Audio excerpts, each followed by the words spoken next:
All right, what's going on, everybody? What is going on?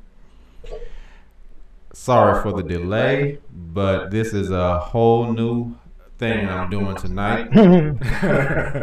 And it's good to see you all in here, my lifers. And thank you for being patient with us today.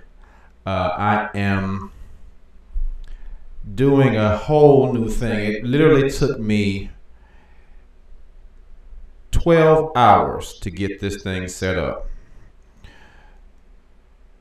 So, guys, do me a favor and let me know how the sound is. Let me know how the sound is.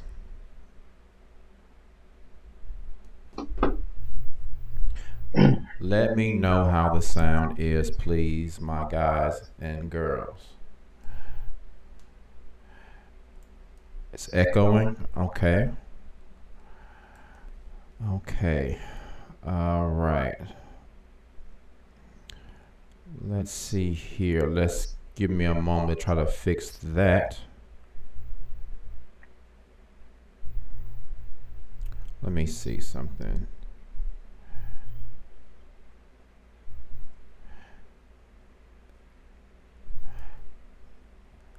Now, guys, let me know. Is it echoing right now as I'm speaking? Is it echoing? Let me know. Is it echoing right now?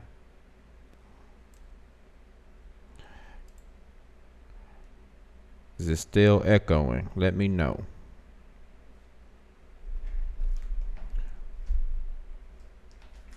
Okay, I know what it is now. It's because we have two mics in the room. And so what I'll do is I'll have to do a little bit of adjusting while we are talking. This is the first time I've actually had a guest here in the home with me. So it's going to be a little bit different. It's going to be a little difficult. But we're going to run it. Now, I'm going to do something a little bit different tonight, guys. As you can see, I've made some alterations to the ticker that's at the bottom of the screen. Also, if you can, like the video as you come into the room. See, it's all right. This is what happens when you do live. Sometimes things go awry. Here we go. There we go. Please like the video as you come in. And thank you guys for helping me out on this little on this little guinea pig trip. But if you have a question, it's good to see you all too, man. I'm sorry. Good to see you all in the chat, man. This is going to be such a heavy topic. I really want to be able to pay really close attention to what my guy here is saying. And so what I will ask, we're not going to do any call-ins tonight, and I won't be able to be as attentive to the entire chat as I normally am when I'm just watching the screen. But I added, unbeknownst to some of you guys, I think you may not know, YouTube takes a third of everything that we get through donations. So yeah, a third. Todd is like, wow. So yeah, they take a third of everything that you guys donate. So I want to get this to a point where I'm actually able to do this regularly, full time, without having to do other things. I really want to make this more of a thing that I do regularly. So if you guys feel the need to donate, please use either the Venmo that's on the screen or the Cash App that's on the screen. I would appreciate it. And also, if you have any questions for the brother tonight, because we are going to get heavy into this topic.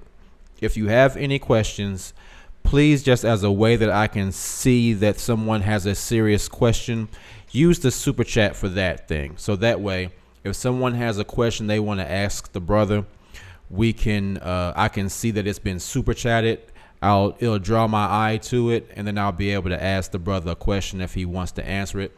The thing about my brother here is he really likes to be able to back up everything that he says with a precept. from the book, from the Bible, so that he can show that he's not making up anything he's saying is coming from the book. So I will always give him the option of saying, well, let me get back to you on that, or if he has the answer, we'll go ahead and run it. But I'm going to go ahead and we'll get this started. Now, Todd, I'm going to have to bring your mic up. Otherwise, it's going to be, so I'll bring it up as we start talking. But I'm going to introduce you guys to a really, really good friend of mine, man. I've known him for a very long time, about 10 years, going on 10 years. Has it been longer than that? The show that you choreographed, that was back in, man, that was probably back in 01, 2001, 2002. Okay. Let me see something. Something's gone wacky here. Give me a second. Hold on. Now, how did that happen? I don't know what is going on. Give me a second, guys.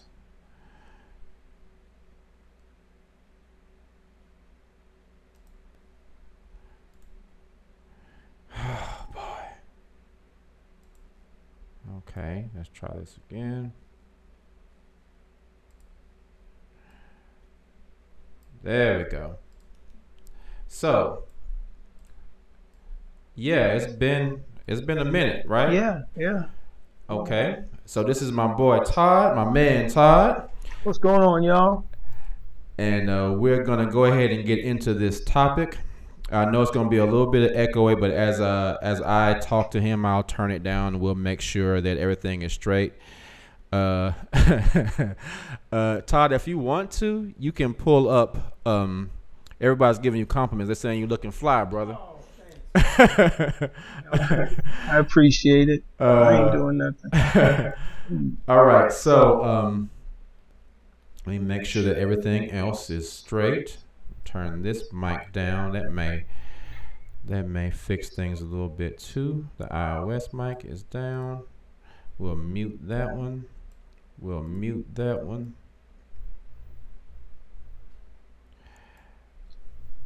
All right, MKT says, what's up to you, my brother? What's going on, everybody? MKT, Keith's family, my family that's joined in. All right.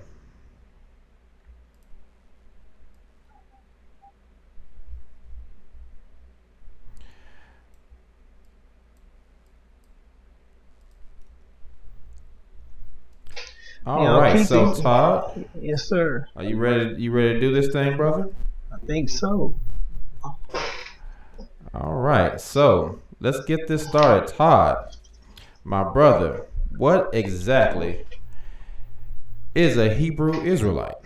And first of all, I want to say all praises to Yahweh Bahashem Yahushai, and y'all really, I'm on a journey. You know what I'm saying? I mean, I don't know, I don't know how in depth we'll actually get, but I will share what I know, and I will definitely reference, some of the guys that some of the brothers that I've been watching, so that you guys can, go and get, some real in-depth meat, because these brothers, they really go hard, for this truth, and for that I'm grateful. So, I'm just gonna look at it as, me and Keith, we're friends, we're just here talking amongst ourselves, and and I'll address the questions that come up if I can. If I can't, I'll just we'll just refer you guys to the brothers. Go ahead. First question. So what was the question was, what is a Hebrew Israelite? Exactly. In my experience, a Hebrew Israelite is a descendant. I guess a biblical definition, more or less, would be anyone who descends from Abraham through Abraham, Isaac, and Jacob, through that lineage. Basically, it would be the so-called Negroes that were brought here to North America, after the second sacking of Jerusalem in 70 AD. So that would have been via the transatlantic slave trade, that brought the so-called Negroes to the Americas. Okay. So do you? Oh, go ahead. Let me make sure I clean that up too. So the so-called Negro, whose family, came over on those ships. We are in fact uh, Hebrews. We're actually all Israelites, whether a person knows it or not, believes it or not. That's what it is according to the Bible. You mean black people? Well, and I won't say black people because that was a construct that was created. Or so-called black people. There you go. We'll say so-called black people. Now not all black people, because even though so-called Africans who are actually Hamites are so-called black, they're not Israelites. They're Hamites. So there is a distinction. Okay. So,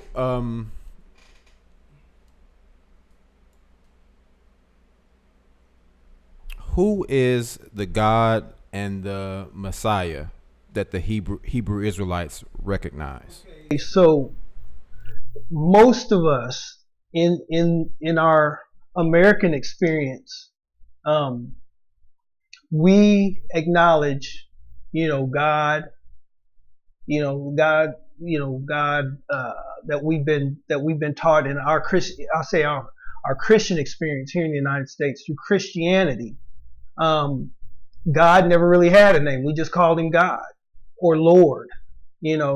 Even Jesus Christ, those are all titles. Those aren't the names of the Most High Power. Yahweh is his name. And his son's name is Yahweh Shai.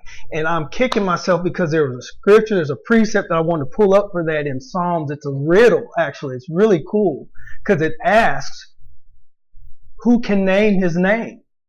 And people always say that it doesn't make any difference what name that you use. But there is a difference. It'd be like me calling you Willie Jones. Just calling you Willie Jones, and you tell me your name is Keith. And I'll be like, okay, Willie Jones, and I'm just calling you Willie Jones, and your name is not Willie Jones. Your name is Keith Fitzpatrick. So at a base level, it's respect. If you respect the Most High Power, you want to know his name. And I'll see if maybe I can get my mom or my brother, somebody that's watching, to help me find that scripture. I believe it's in Psalms. It talks about let me see if I can find it. We'll wait for you. Go ahead and find it. All right.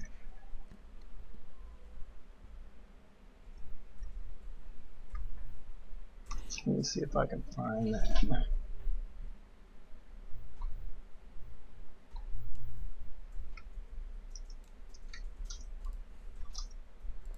We are going to have a really good conversation tonight, guys. So if you have some time, you don't have anywhere to be, we are ready. This is going to be a good one. This is going to be a good one.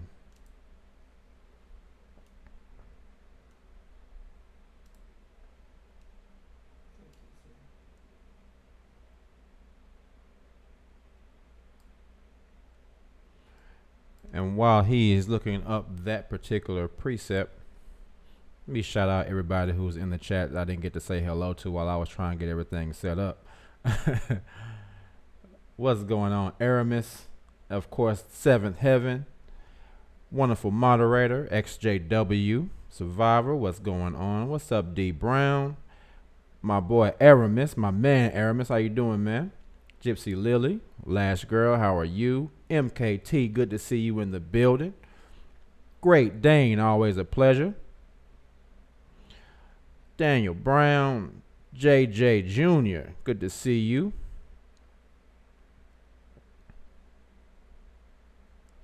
Wendy Sealy, good to see you. What's up, Exclusive Princess? John Hill, good to see you.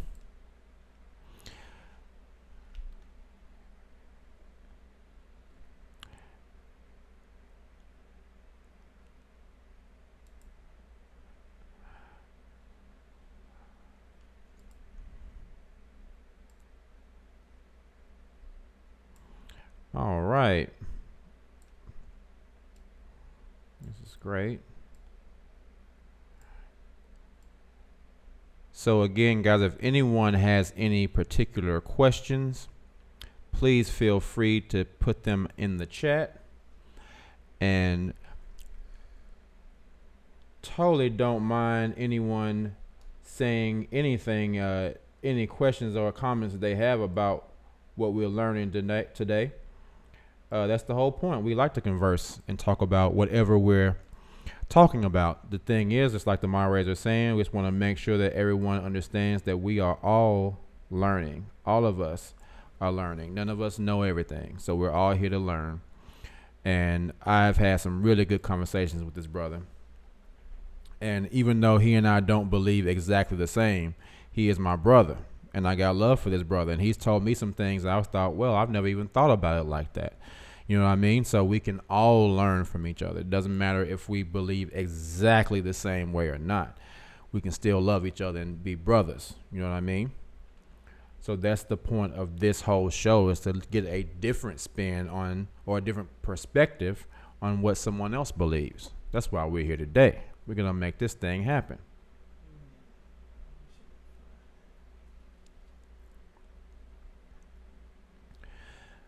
So if anyone has questions, if you can, please super chat them, and we will get to those questions when we have a moment.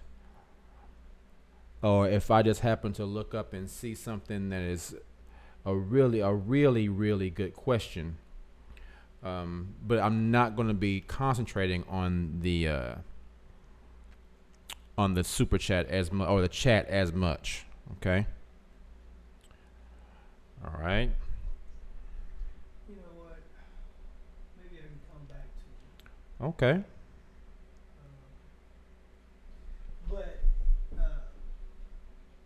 I was saying, as far as in our experience as Christians here in the United States, the names, Lord, God, Jesus Christ, are basically titles. Those are constructs of Catholicism, right? In the Paleo Hebrew, the Most High's name is Yahweh, and His Son's name is Yahweh Shai. A lot of people might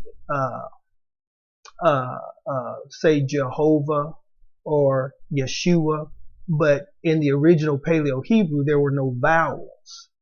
See, and the letter J wasn't even invented until, I believe, either I think the 1800s.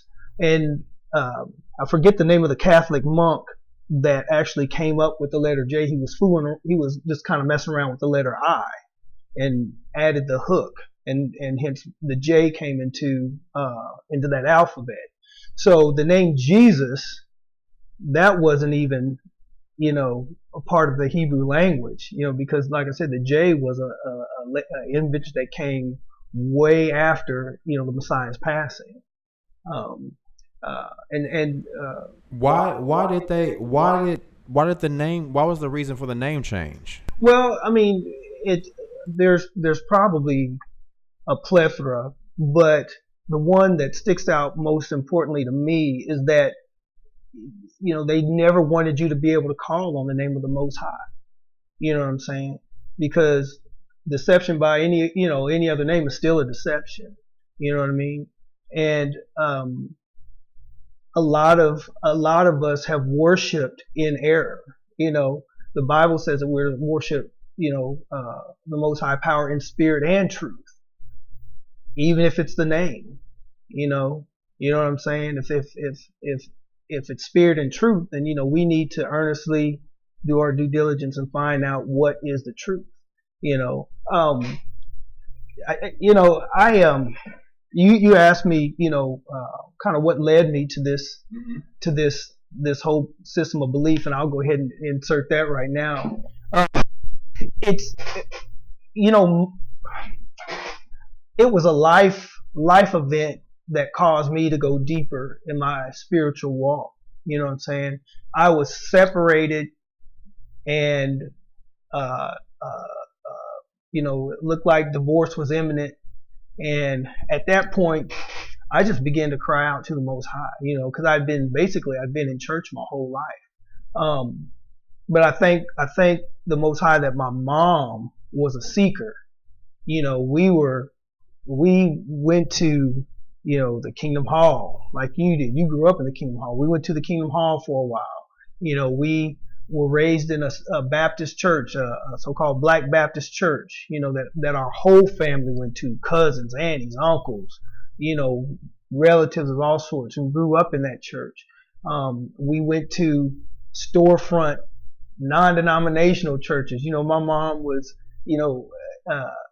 she just wanted the truth, and I think that was something that resonated with me when I was at my lowest point in my life, and so I stopped praying for things.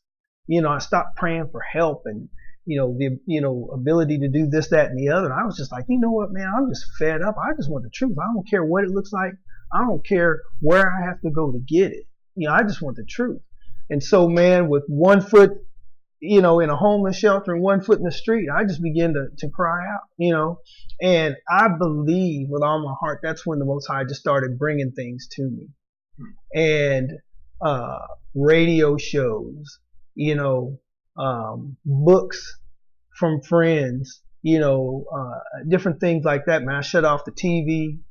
I just kind of took everything, way down to a minimum, and I just got quiet, and interestingly enough, my creativity spawned too, but that's what led me on this journey. I had some good friends, man, that reached out who were Seventh-day Adventist pastors, and I began to study with the Seventh-day Adventists. And I tell you what, man, you guys, that was the most amazing church experience that I'd ever had, because the Seventh-day Adventists, they know more. They have more knowledge than any church denomination that I had ever experienced or kind of researched. And I learned Bible history. I learned world history. I learned origins of different belief systems and things like that. Things that the regular church won't teach, because you're just going in and either you're getting hooped at and great music, or you're getting a sermonette and then you're out for the football game. You know what I'm saying? But the Seventh-day Adventist Church, man, that's where I began to learn scholarship, regarding the Bible and things of a spiritual nature. So I give it to the Seventh-day Adventist Church. But the thing that led me away from the Seventh-day Adventist Church, it was that, for one, I wasn't in there for generations like some of the people that I came to know in the church. I mean, they were 3 and 4 generations deep, and so they were in, 10 toes down. They were in. We're not going anywhere. But this was just an awakening for me. It was a transition. It was something to open me up to the real picture. And I started seeing them do things that they were teaching against. I'd go to sit, for service, and a PowerPoint will come up, and here comes white Jesus. Comes white Jesus on the screen. And I'm like, okay, Christmas time rolls around, there's Christmas trees there's Christmas trees, and I'm like, man, well, what about Jeremiah 1 and 10? You know what I'm saying? So I just, I had an opportunity to speak with my pastor, and I just started sharing with him some of the things that I was learning, and he just kind of looked at me like a deer in the headlights, and just kept eating, just didn't say anything. And so I just knew, okay, this ain't it.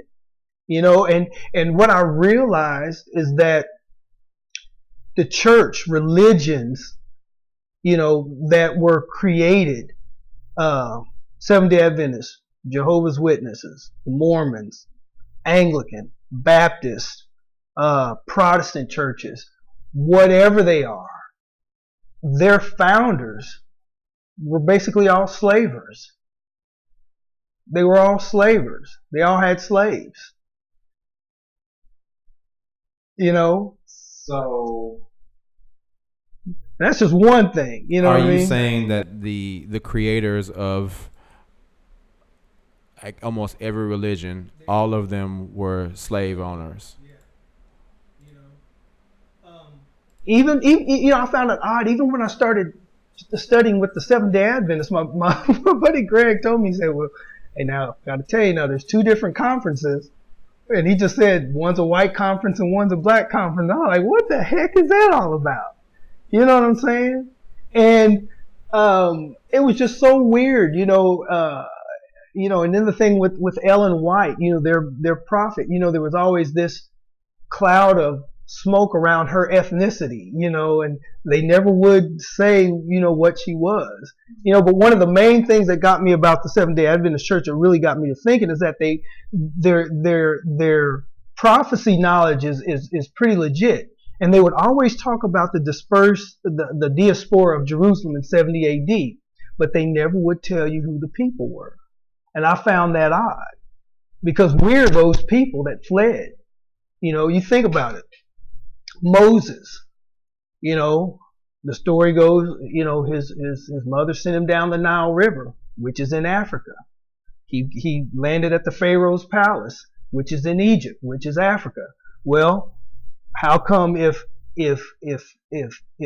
Moses wasn't melanated, if he wasn't so-called black, basically he blended in with the children, with Pharaoh's children. If he had been any other race, he would have been found out. If he was white or olive color, like a lot of them like to say, when they talk about color doesn't matter. Well, yeah, it would have, because if they'd have known that Moses was somebody else, they would have killed him.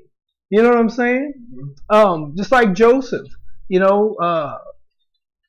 his brothers, basically, they threw him in the pit, and told the father that he got ate up by some wild animal. Famine comes in the land. They go to the Pharaoh, and their brothers, he's in second in command, standing right up there with the rest of the black Egyptians. They didn't recognize him because he's in full garb, black just like everybody, even the Messiah. When Herod issued the death decree, and Joseph took Miriam and the baby Yahushua, who the world even calls Jesus, they went into Africa, into the interior of Africa, because they could blend in with the rest of the people.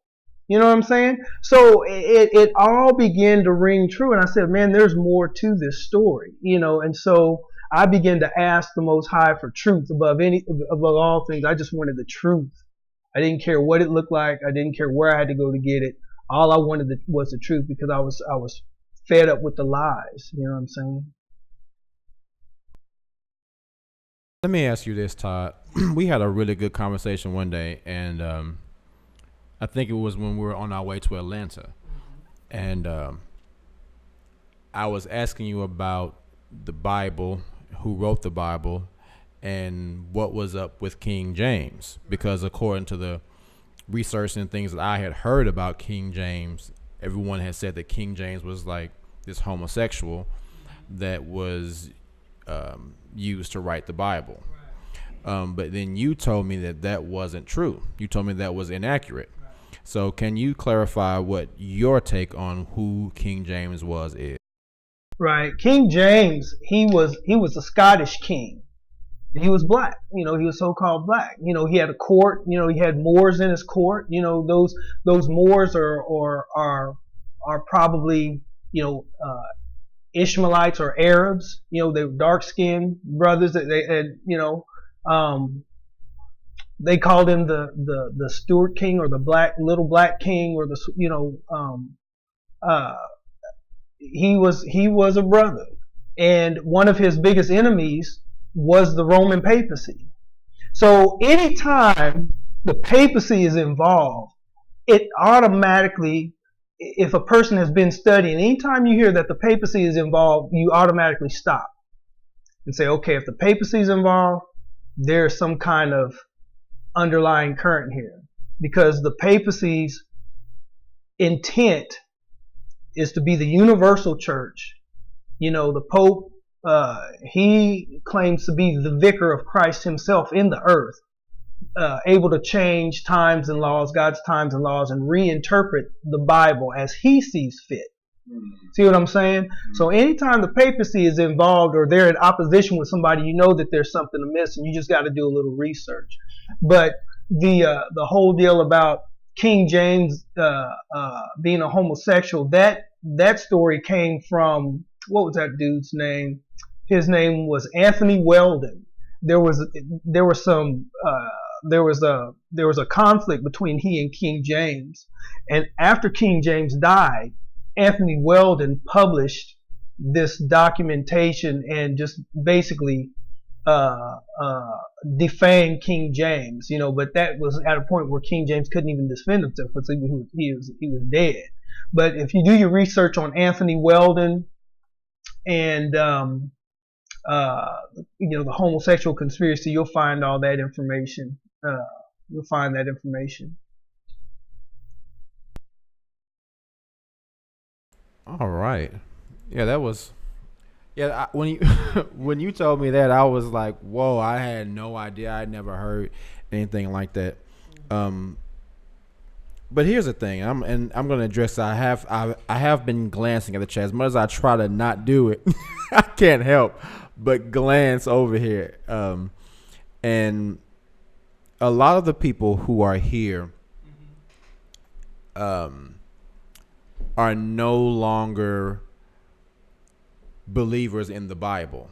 Okay. So it makes it difficult for some people to understand someone's viewpoint on the Bible. Now, you and I have talked before, and you know how I feel about it. And while I don't necessarily believe that the Bible is, I guess, the inspired word of God, I do still think that there are times that you and I have had conversations, and you've said some things that I never thought of it that way. And whether I agree with the book or not, the things that you've said have been things that have made me think. And I've always questioned, whether the Bible is inspired by God or not. Yes, true, there have been some crazy things that have happened as a result of the Bible. But I can say also that I've personally seen the Bible or someone's belief in the Bible change their lives too. And I think it's whether you believe or not, I think it's imperative that we are able to have a conversation, because the belief is not the end all be all. The fact of the matter, in my opinion, is that we are a country of people where some of us believe one thing and some of us believe something different. And what I've seen happen in the chat already is I've seen people who say, I disagree with what he's saying, I'm out. But that's not the way to learn from each other. If you say something that I don't know or agree with, I ask you. I say, well, Todd, what does that mean? Because I thought it meant such and such and such and such. And we have a dialogue. Right. That's why you and I are such good friends, because whether you think the same way I do or not, I respect the fact that you, one, believe what you believe, and two, you are able to explain what you believe, and three, you have never gotten upset at me for asking you a question. Right. And nor will I. Right. My thing is if you're not willing to walk a mile in somebody else's shoes, then you're not even fit for the discussion. You know what I'm saying? You don't even qualify to dialogue, because you've checked out already. My thing is, okay, that sounds far-fetched, that sounds wild. Okay, let me write that down, and I'm gonna go and do my due diligent research. That's what you have to do.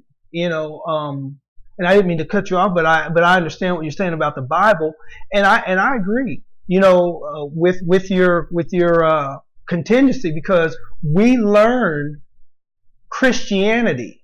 We didn't learn our heritage. We learned Roman papal Christianity with our own book, and it's our own fault because we didn't read it.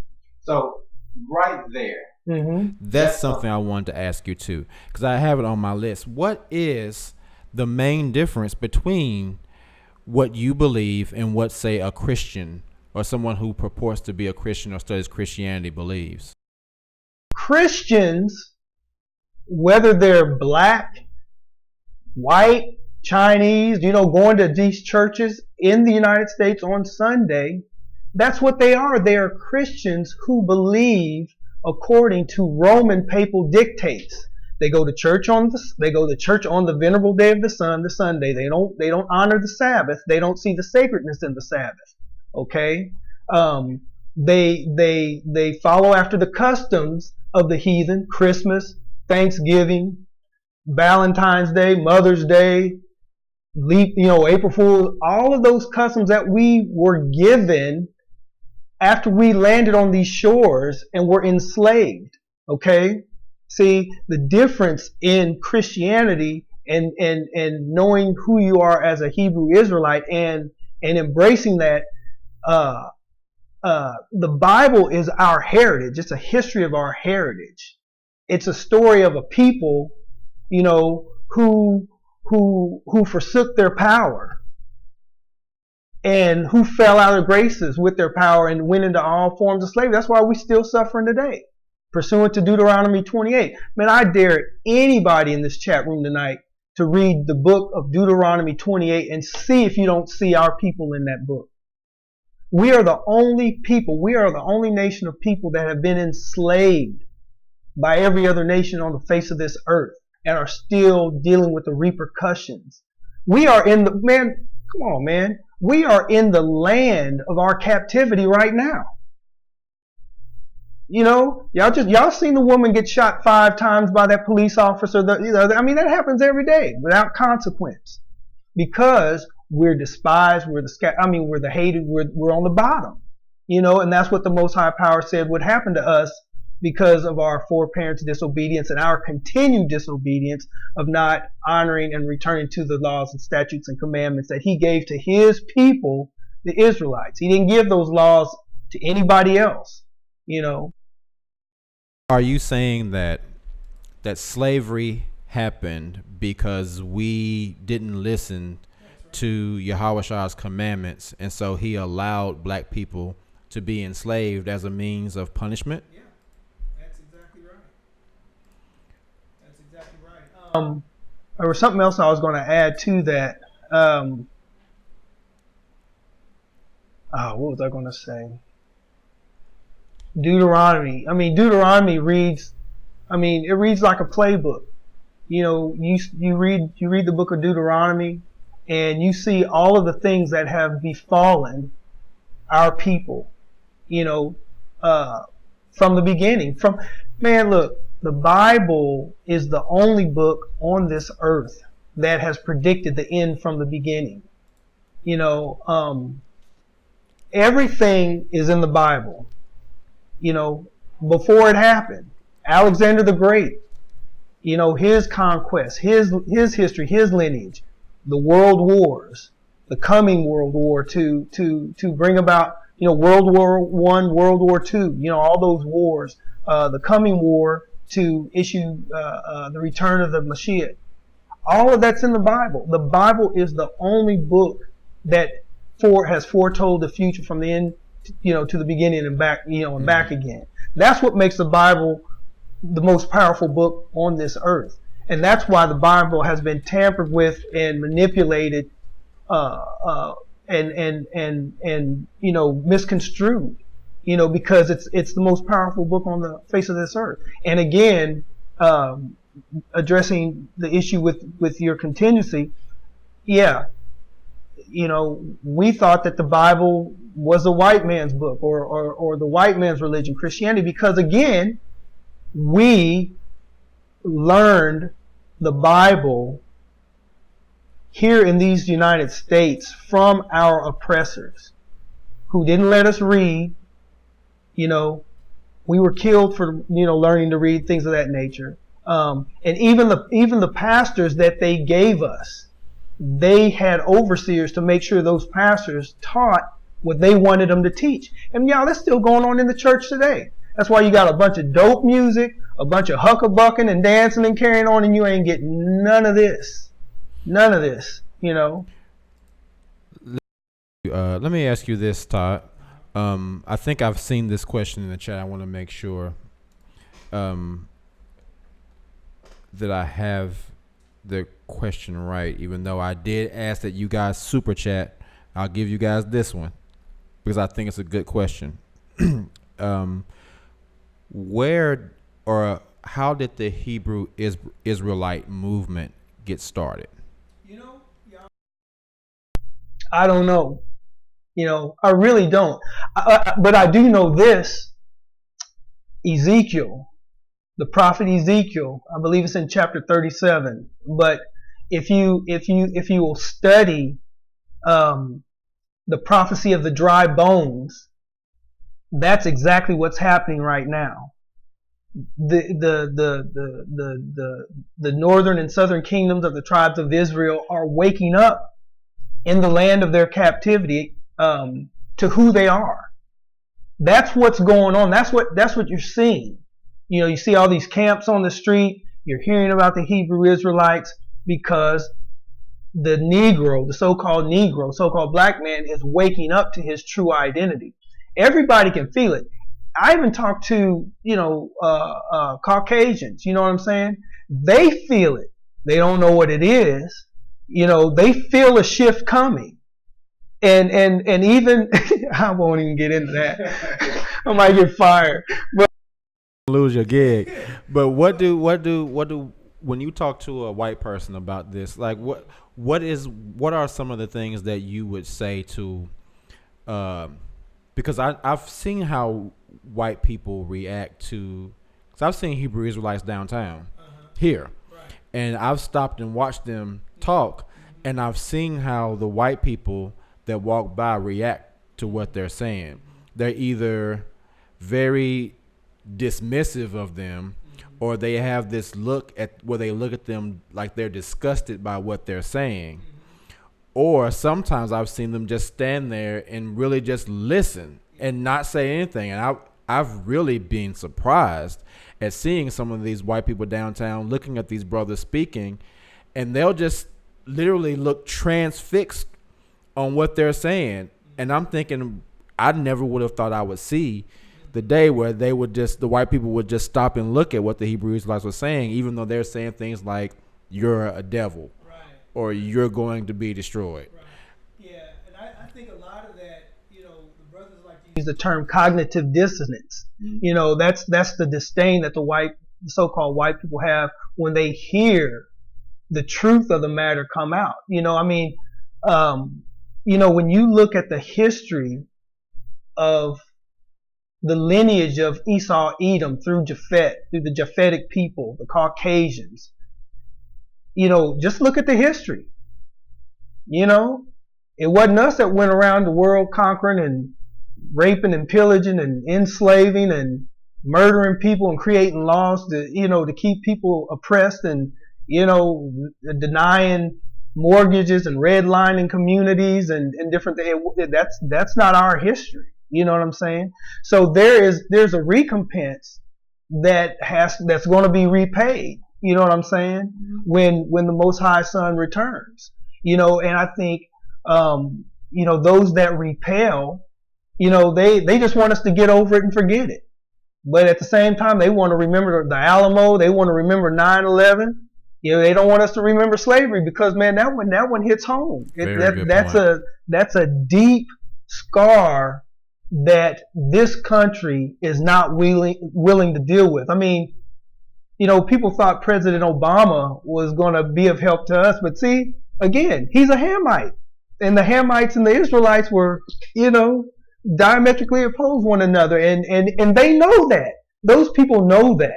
So let me Ask you this, Todd. And the point I was getting to is that reparations have been paid to the Japanese, to other nations that America has done, but they're not going to give it to us. They're not going to give it to the Negro.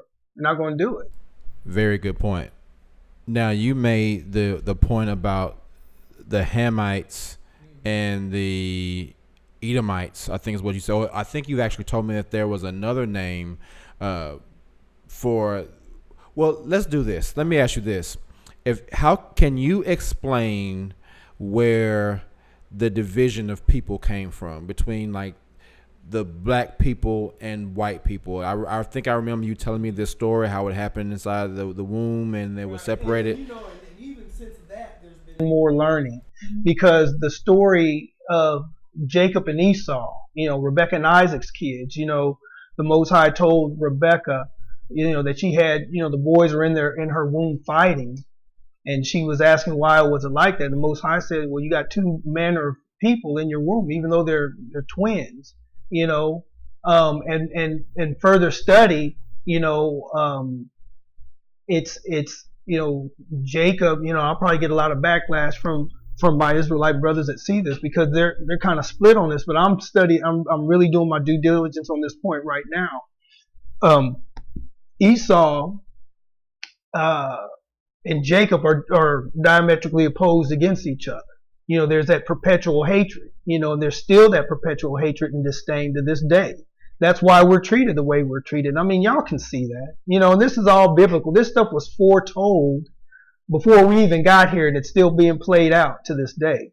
But Esau, Edom, he is the progenitor of the Arab nations, and through his line came the Caucasians, through the Japhetic line.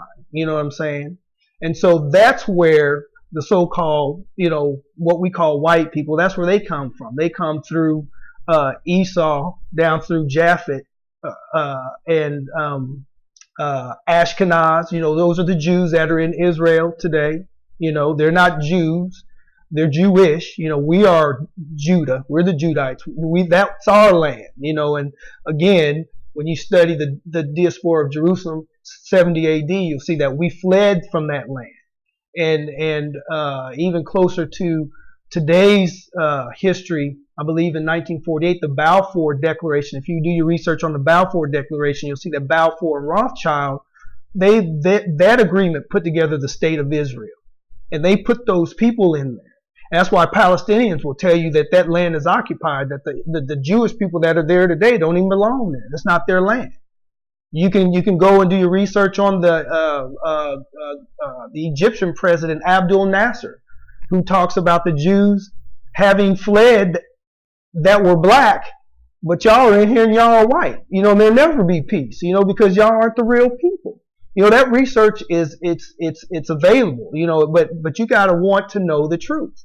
You gotta want to know it. It's going to take some time. It's going to take you researching, but that's where, so-called white folks came through that Japhetic line. They came from the Caucasus Mountains in Russia, Georgia.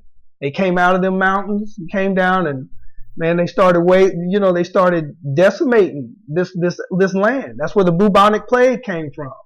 Before, man, it's a trip, man, because dude, when we were living righteously, and even when the natives that were in this land before they encountered Columbus in after 1492, there was no lice, rats, pigs, diseases of any. We wasn't living like that, man. You know what I'm saying, man? We was, it was clean, easy, clean living. You know what I'm saying? And those people, they brought all those pestilences and things. You know what I'm saying? That's not our heritage. I'm sorry. I'm sorry, man. But I just find that amazing. It's amazing. I mean, even as I continue to study, it's amazing. It's amazing to me, What Let me get one sec. We'll take a quick little break here. Guys, if you haven't already, please, we have 17 likes. Thank you so much. Let's just take a quick little look here in the chat and see what's going on. We'll take a quick little look here. Red Boy says, I'm white, married to a woman of color for decades, and I'm loving this conversation. Truth is truth. Appreciate it, Red Boy. Good to see you in here. John Hill's getting a little off the chain, but it's all right. All right, we have a question from XJW Survivor. The question is, thank you, XJW Survivor, for the $4.99 super chat. I really appreciate it. Her question is, so if we aren't the quote unquote real people, what's our fate? What he's saying is interesting in terms of history, but what does that mean for us today? Yeah, can you clarify, XJW Survivor, when you say, so if we aren't the real people, who do you exactly mean by that? And when you say, what does that mean for us today, who exactly are you referring to?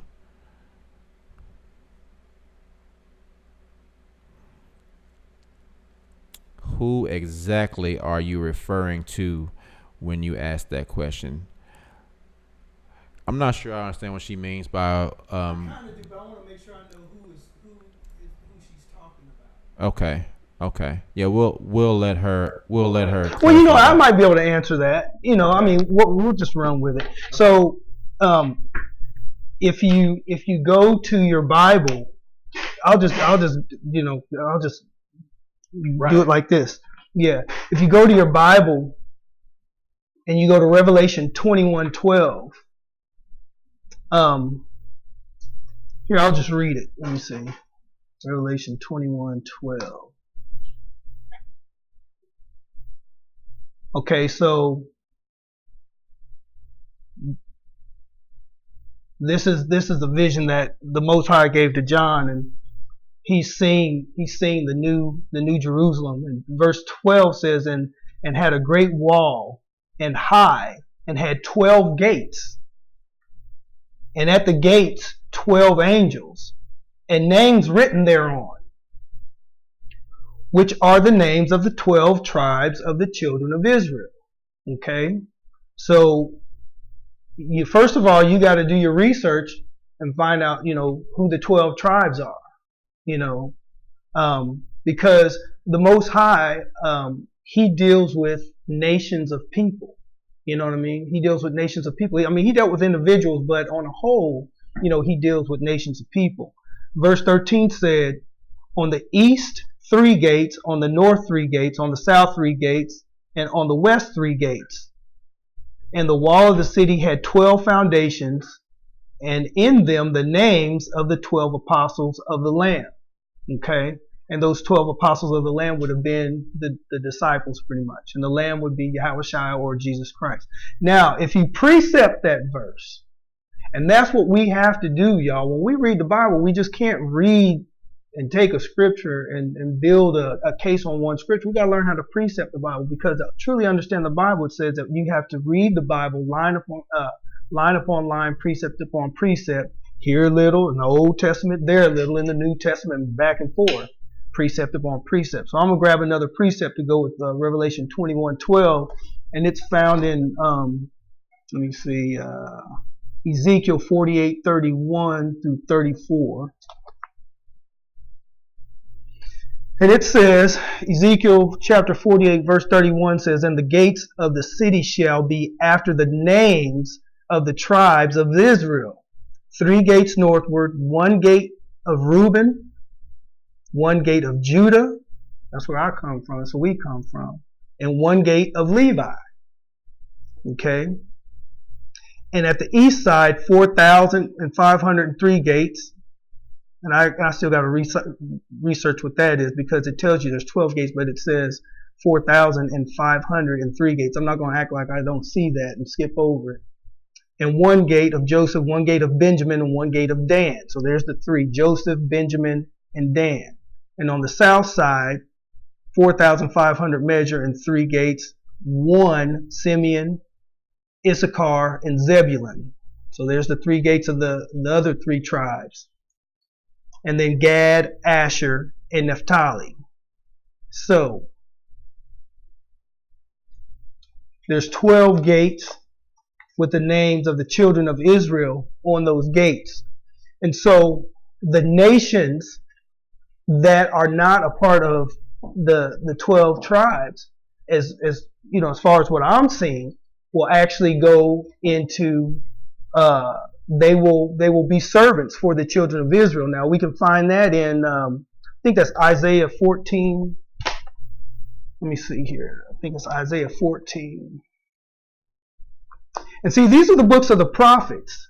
See, and a lot of churches don't deal with the books of the prophets because they don't understand them, and it's just, man, the church was created as a money-making system, basically, is what it was, the tithe, all of that, man, that all comes down through the Roman Catholic Church. It's a money-making system.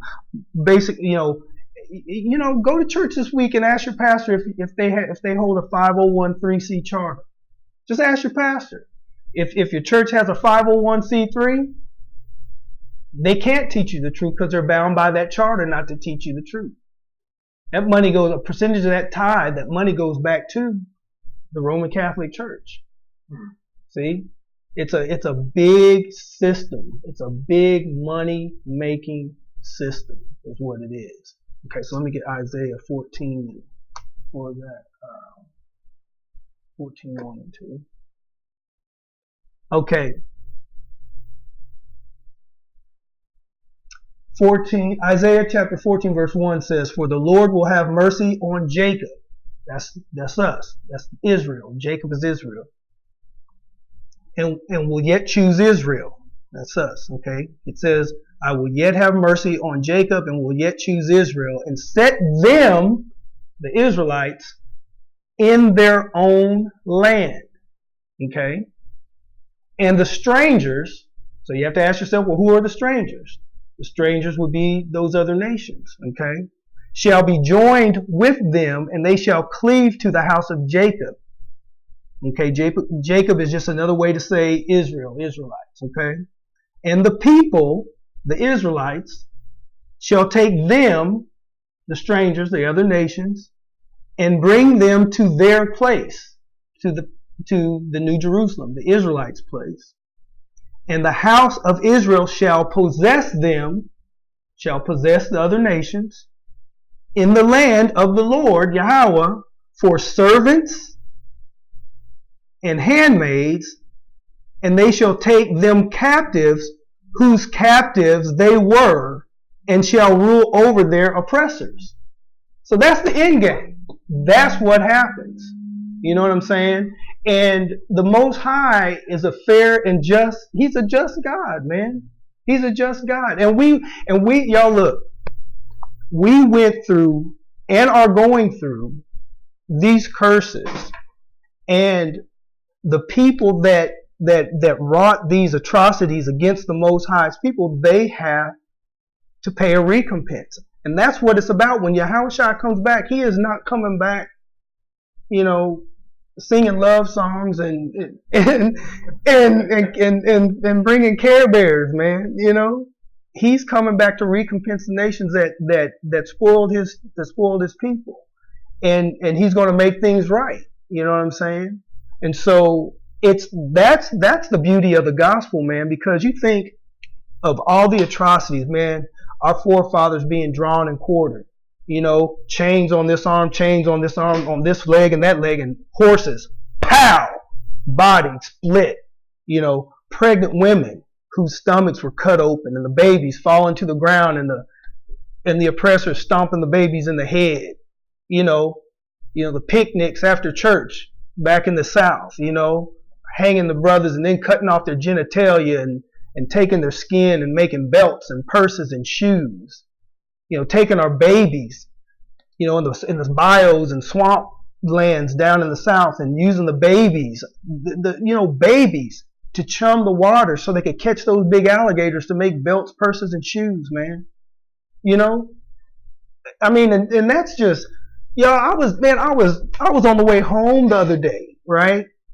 I was on the way home the other day, and it was and the road was it was just me with nobody on the road, and I just happened to look in my rearview mirror, and I just happened to think about the fear that my grandparents' parents must have felt on those roads when they saw a light come on in the back of their car. You know what I'm saying? On a dirt road or a country road back in the day. You know what I'm saying, man? And the Bible talks about that fear. And it talks about Jacob not having to worry about those things anymore.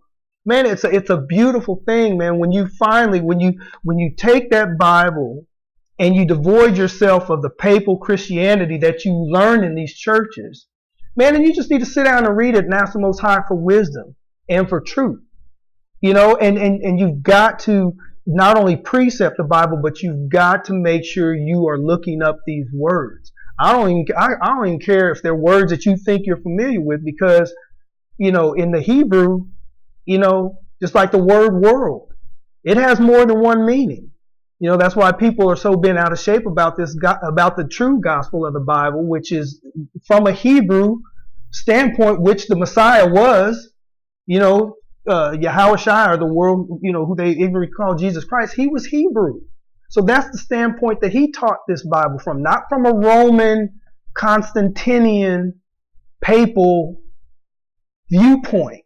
See, that's what we got to get out of our minds. We got to devoid ourselves from that type of thinking. And mostly, like I say, if you're going to church, y'all aren't going to church. Keith's audience isn't going to church, but maybe there might be some people in there, this is where you got your Christianity from. That's not it. Because Yahushua, the gospel of Yahushua, his testimony, and the testament or the Christianity built around that European Jesus Christ, two different things. Two different things. Y'all, what you have to understand is that the Jesus Christ that we came to know is a real person. That picture that was in Grandma's house, I remember it in the hallway, in the front or in the hallway at my grandma's house. Had a picture, long hair, brown hair, brother had pretty face, hands like this, with sun ray coming down on him. That was a real person. Do you know who that person is? Do you know why that person's in that picture? Do you know how the face of the Most High Son, was covered over as the Bible foretold it would be in the Renaissance era? See, if you don't know those things, you have to search those things out, because it makes all the difference in the world. And I'm gonna give you a bone. I'll give you a bone. I'm not just gonna leave you hanging. But the man that is in that picture, his name is Cesare Borgia. Okay? That's who that picture is. It's a real person in history. His name is Cesare Borgia. Look up the Borgias. Look up their history. Look that up. And you'll see how his face got to be there instead of the true Messiah, who was a black man, so-called black man. You know what I'm saying? He was a Shemite. He came through that line, Cesare Borgia. Okay, so in our Bibles, even this Bible right here, where the Old Testament stops and the New Testament begins, the papal councils took out 400 years of Maccabean history. Now, because they took out 400 years of Maccabean history, that's why you accept the white Jesus. All the nations have their own gods, and their gods look like their people, except us. How's that happen? Well, because that history was taken out, a replacement doctrine was inserted, and when we came over here, they told us we couldn't worship the Most High like we did back in our homeland. They gave us Christianity, gave us Jesus Christ, who is Cesare Borgia.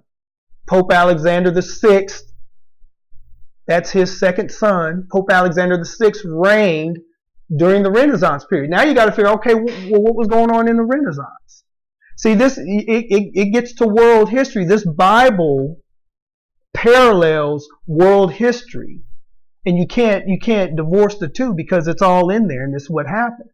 So you've got to study the Renaissance period. You got to know what was going on. If Pope Alexander VI, if they took out the Maccabean history, they took out the 400 years of our being dispersed through all the known world at that time,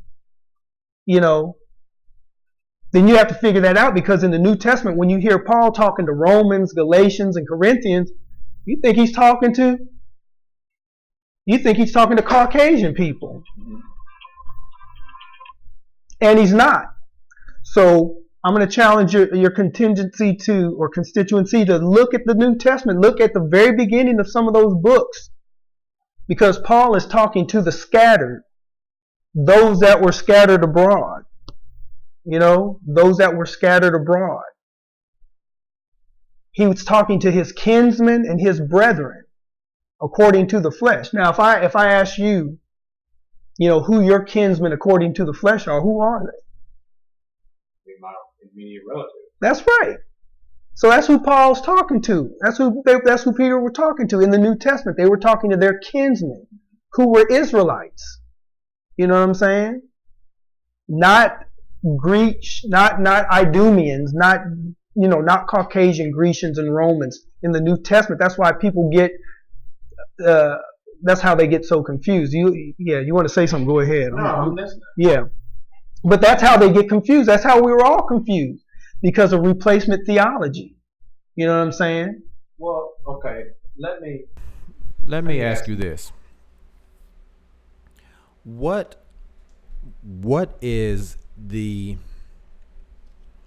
when it comes to what the Hebrew Israelites teach, what is the end all be all for the so-called black people and for everyone else? What is the end result going to be? Again, if you look at Isaiah 14 verse 1 and 2, for the Lord will have mercy on Jacob and will yet choose Israel and set them in their own land. See, we've been dispersed. We've been dispersed all over this world and taken into captivity. We've been enslaved since the Babylonian Empire. We've been enslaved all down through history, even, coming over here, being enslaved. So he's going to set us back in our land, in our true land. Okay.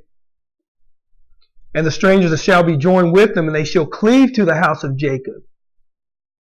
And the way that they're going to cleave is that they are, in verse 2 it says, and the people shall take them, the people meaning us, the Israelites shall take them and bring them into their place, into our place, into the New Jerusalem. And the house of Israel shall possess the other nations, basically, in the land of Yahweh or the Lord, for servants and handmaids. They were created to serve us. But we messed up. But see, when he comes back, things are going to be set in a righteous order. And the other nations will serve us. Just as it says here in Isaiah 14, 1 and 2, and you can, reset that with Revelation 21 and verse 12.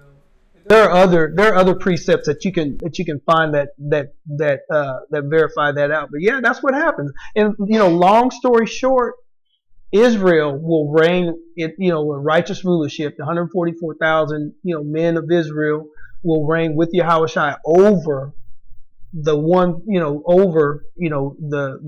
Israelites that choose to follow the Most High's commandments and statutes. Now, just because you're an Israelite, it doesn't have anything to do with just being black. You know what I'm saying? Because there are people that don't look black, quote unquote black, that are Israelites because because of their heritage through their father. You know what I'm saying? And once again, we were scattered in all nations, so we look like everybody. We look like everybody. But the end game is that the other nations will serve us in the new kingdom forever. So You're saying that anyone that is not so-called black and is not just so-called black, but is an Israelite through their heritage, that is what all the rewards that are going to happen are going to be for. Everyone else will be someone who will serve those just people. Like we're doing now. Basically just like we're doing now. Everybody, just look at it like this in these terms. We don't own Wells Fargo Bank. We don't own the Omni Hotel downtown Nashville. We don't own the Bridgestone Arena. The Hermitage plantation out there, the Bellmead plantation. We don't have anything save for what you think you have, and it ain't yours because you're paying a car note, you're paying insurance, you got a mortgage, you got property insurance. That bank, they can come and take that stuff anytime they want to. You know what I'm saying? So we really don't own anything. Even the businesses, that successful so-called black people here in America do own. You know, even your Jay-Z's and Michael Jordans and things like that, they have people that they're answering to, and they don't look like them. You know, I mean, you know, you think about Bill Cosby. You know, he wanted to buy CBS, right? NBC. I mean, sorry, CBS, NBC. But do you think that power structure was going to let him rise above and buy that network? No, because they were the one paying him his check. How did he think he was going to take the money that they were giving him to buy back something that belonged to them in the first place? It ain't going to happen, man. It's not going to happen, you know. Let's take a quick break. Let you get a moment to rest. My man King Dad says, listen to this brother. He's dropping some important truths. Thank you, man. Man, I'm Nobody. I am nobody. And I still don't have this thing down to where I want it, you know, where I can just fire precepts off and things like that, you know, but I'm studying, I'm in there because I know that, you know, there are things that are resonating with me, you know, as far as Christianity not being true. I know that Christianity was born of Catholicism, just like Islam. You know, we got a lot of brothers that are in Islam. We got a lot of brothers that are in Egyptology, you know, and those things, that's not who we are. We are not Hamites. We are not Africans. Now, for those of you that are Africans, for real, from Ghana, that your people are from Ghana, not that you migrated to Ghana after the diaspora of 70 AD and your people were brought over here in ships, but I mean, you are actually Hamitic. Okay, cool. You know, but we are the so-called Negro African Americans. We are from the tribe of Judah. You know, some of us are Levites. Some of us are from Naphtali, Issachar. You know, that's our heritage. You know, and that's what I want to claim. You know, because we have been lied to. We have been in the dark for so long. You know, now this awakening is happening. It's exciting because, man, this Bible is not lying.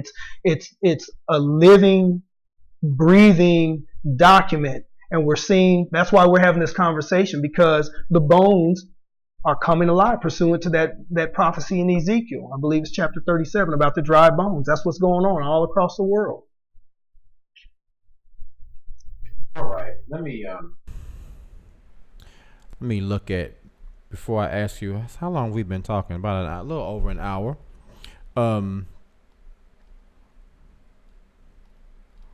We have one question here. Somebody super chatted. I am MKT gave us a $5 super chat. Thank you, I am MKT.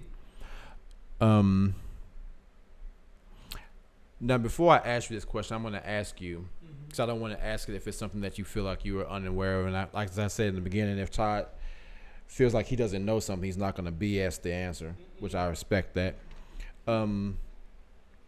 MKT asks, why is there no archaeological evidence of 2.5 million Israelites in Kemet? Read Numbers 1:44 through 46. I don't know if that's something that you are versed on. Let me see. I'm not sure about that, but I'm sure we'll research it. Let's look at it. MKT, we're going to look at this question you had, Numbers 1:44 through 46. Hey, let me look. Hang on a second. I'm going to write it down. Numbers, chapter 1, verse 44 through 46. Mm-hmm.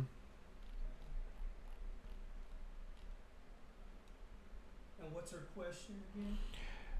He is asking, why is there no archaeological evidence of 2.5 million Israelites in Kemet? You know, right off the top of my head, I know.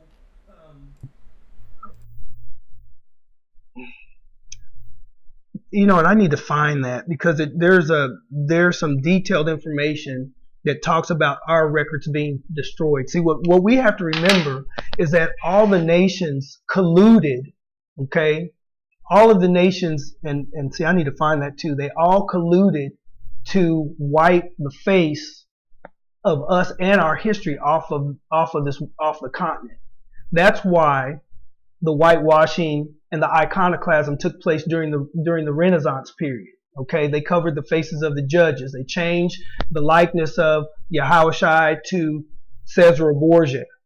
They changed all the images of our great kings and priests to Europeans. They destroyed our history. That's why, that's why a lot of those artifacts and things aren't available, because they destroyed most of it, and a lot of that stuff is in the Vatican. A lot of the stuff that is very telling, the Catholic Church has it. They've got it under wraps. But let me do my due diligence on that, because I don't really have an answer, that's backed up by anything in writing that I can share right now.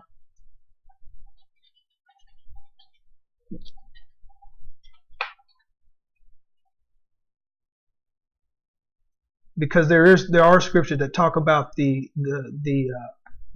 a lot of the relics and histories and things being totally destroyed.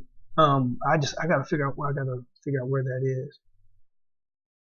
So MKT, thank you for your super chat.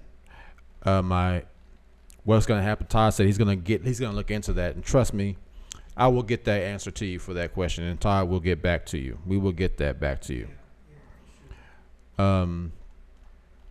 Let's take a quick look at the chat real quick. Thank you for liking the video, guys. Really appreciate it. It's a very interesting conversation. The Drinking Gourd asks thoughts on polygamy in the ISUPK.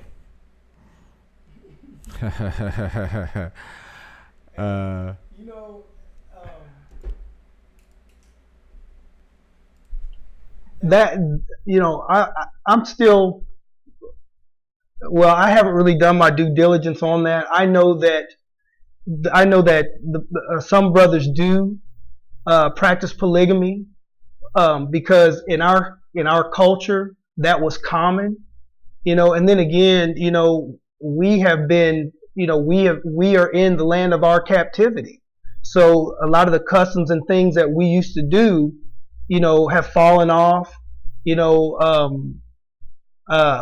have been hidden, so forth and so on. Now, I'm not saying, I know that in America, as far as the laws are concerned, you're going to get into trouble with the laws of the land, and I know that, back in the day, when it was more common, the men, they had the means and wherewithal to take care of their household.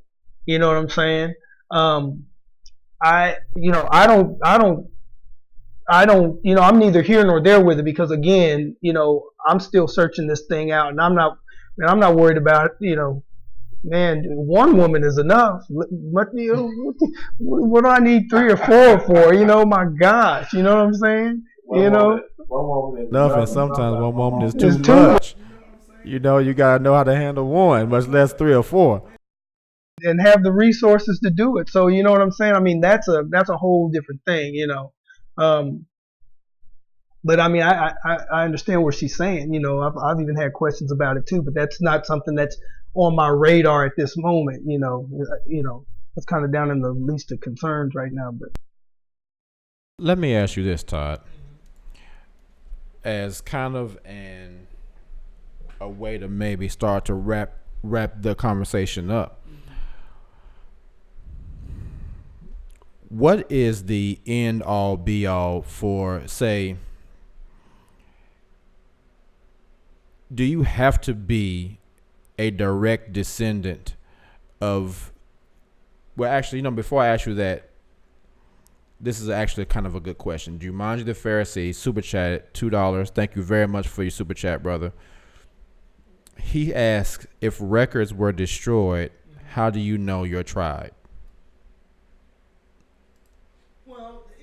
It's not as hard as you think it is, because once again, we are the only people on the face of this earth that have served slavery, to every other nation. You know what I'm saying? That's very easy. We all can agree on that.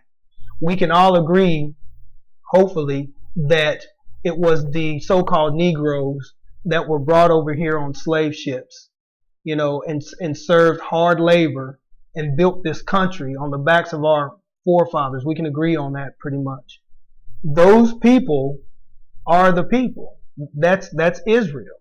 Okay, that's what we're looking at. You go to the Carolina now, you guys. I travel quite a bit every year, and one of my favorite things to do is whenever we're in a port town, like the Carolinas or Virginia or something like that. I love going to the port towns because a lot of the history is still there, and people just they walk right by it, they don't think anything of it, and you'll see signs, those historical marker signs that are silver with, like they look pewter and they've got like black raised lettering on it, and it's like a marker.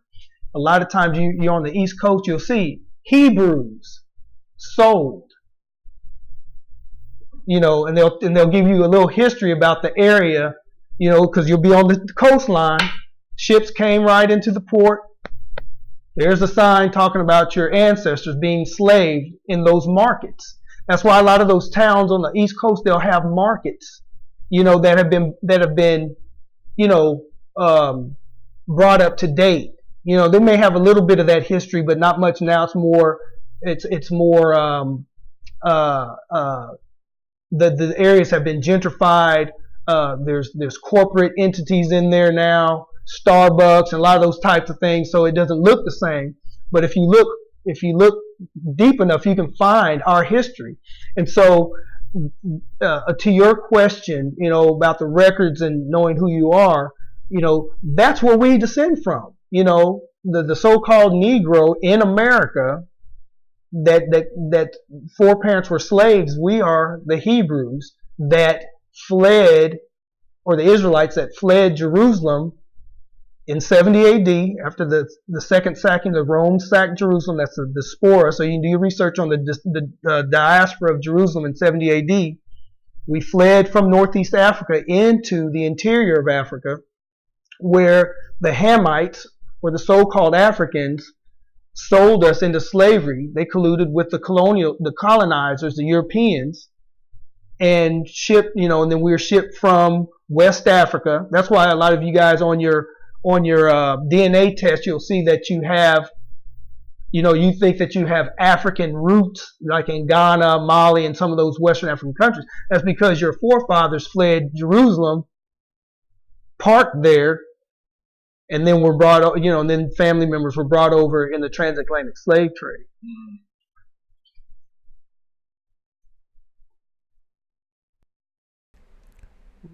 Red Boy, thank you very much for the $25 donation. I appreciate it, Red Boy. Red Boy says, good conversation. I've been learning a lot tonight. So, guys, I really want to, before we even continue, I want to give a big thank you to my friend Todd for coming through and having this conversation with us. Just glancing at the chat here and there the issue I have with people, Todd, I think you and I have talked about it before, is that people are just so unwilling to unlearn what they've learned, and two, to actually even entertain something that someone else says. Now, with the Jehovah's Witnesses, it was a religion that was started in the people who started the religion saying that black people were inferior. Slaver, exactly. So one thing that I can say, whether or not I completely 100% agree with everything that you're saying or not, one thing I can say is at least it feels good to have a religion that someone is speaking about that says or speaks to the greatness of black people. Personally, other than voodoo, there's no other language or religion that I've heard here that actually even addresses the greatness of black people in any way. As you said earlier, every other religion was started by someone who was had slaves or enslaved people. So at the very least, I understand how people have issue with some of the views that Hebrew Israelites in general have. But my question too is, as a whole, for the people who do believe in Christianity, has Christianity done anything to blanketly increase or improve the situation of black people. And I can't say that I've seen any evidence that that is the truth. No, because look, man, look at the mega churches. Look at Creflo $4. Look at TD Jakes. Look at what they do with that money. And y'all see how those pastors live? They live sumptuously, and they know the truth. They know the truth. And it's mind-boggling, because you know what, y'all? This is the deal. 2/3, and this is sad. This is very sad, because 2/3 of our people that are, because the Bible talks about all of Israel not being Israel, because there are going to be some people who just won't wake up to the truth. But see, the Most High, He's pouring out His Spirit, but if you don't get it, that's because you're not going to get it. You know what I'm saying? And 2/3 of our people are going to continue in Christianity and slave plantation Christianity, stuck, with Stockholm syndrome, and it's not for you. I don't have to force anybody to believe this. Most people are comfortable. Most people are comfortable. And for me, I was in a very uncomfortable situation, and I was ready for truth to hit me right in the forehead between my eyes.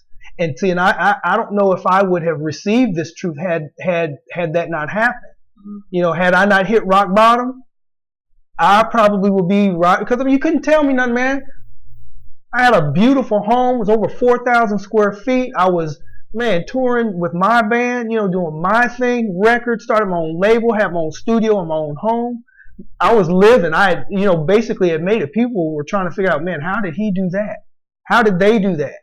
And my family, I had a beautiful family, and people just to look at us, they were like, dang, okay, they doing it. It was like that. And so you couldn't really tell me nothing. I was fine with that Christianity until my world, crashed. Then I was like, okay, Most High, what's going on? I need the truth, So, man, it's like you have to want the truth. You have to desire the truth, because it's not just going to come to you like that, man. This has been a journey, man. And I just thank the Most High that He gave me the time to go through all that to find it. And I thank the Most High that I'm able to share it with you, Keith, and that you're able to share it with your people, because, man, at the end of the day, if you go ahead and come on into this thing, you're opening up a forum, you're giving people a chance to learn, and it's like you won't be held responsible, because we're having an open forum. You know what I'm saying? And the thing is, man, some people are going to get it. Some people are reserved for righteousness. Some people are reserved for destruction. And that's just how it is. The Most High, He's the artist, He talks about a lump of clay, dividing the lump of clay and making one vessel for honor and one for dishonor. One vessel He loves and cherishes. That other vessel, I don't like the way that looks. It's just like me. When I go in to write a song, I'm the creator at that point. If I get halfway through that joint and it ain't popping, guess what? Trash. Or back burner. I ain't thinking about it right now. I'm not thinking about it. It may not revisit it. And that's His prerogative, man. We have been taught this papal, this papal milquetoast Christianity, man. The Bible says that the Most High, man, that Yahushua is a man of war. He is an austere man. He was not playing with folks, man. He wasn't like that soft talking Jesus that you see on the TV. That's not who He was. See, you got to get in this book, find out who your power is, man. He was not to be pumped. He was not to be messed with. He was an austere man of war. Check that out. You ain't going to hear that at church, because they want your money. Pass the plate, put your tithe in it, so I can go buy me another car. Thank you very much. Man, it's tempt. Come on, man. We don't even got to talk about religion. We can talk about politics. We can talk about Malcolm X, Dr. King, and the COINTELPRO. that J. Edgar Hoover initiated back in the day. That's why our people, man, we're destroyed. Our people are destroyed. We're destroyed for a lack of knowledge, is what the Bible says. My people are destroyed for a lack of knowledge. But you can look at that not just in biblical terms, but you can look at it, geopolitical, socio-economical, man, you can look at it on, I don't care, on any level. And you'll see that same thread running through our people, man. Here's the issue. Here's the thing too. What I hear when you speak about this, your faith, I hear a faith that really is trying to uplift the situation that black people are in, not only physically, but mentally, by recognizing their greatness. And one thing that I've always thought about, I was having a conversation not too long ago. I was at a bar down the street from my house, and having a conversation with some good friends of mine. They're white, and we were talking about. He was asked. I've done some acting in the past, and they were asking me about movies that I would act in, and I said, well, I don't want to act in anything that I would find to be demeaning or cast a negative light on black people. I think we've had enough of that. And it's time for something else. So the conversation progressed, and they were wondering about why a lot of black people are so angry, or why we feel like sometimes white people feel like they are being discriminated against by black people. And you know, one thing. I mean, I'm not saying that to be ugly, but that is hilarious. It is, yeah. And one thing that I thought about in that situation was, you know, black people are in a position that I think is very.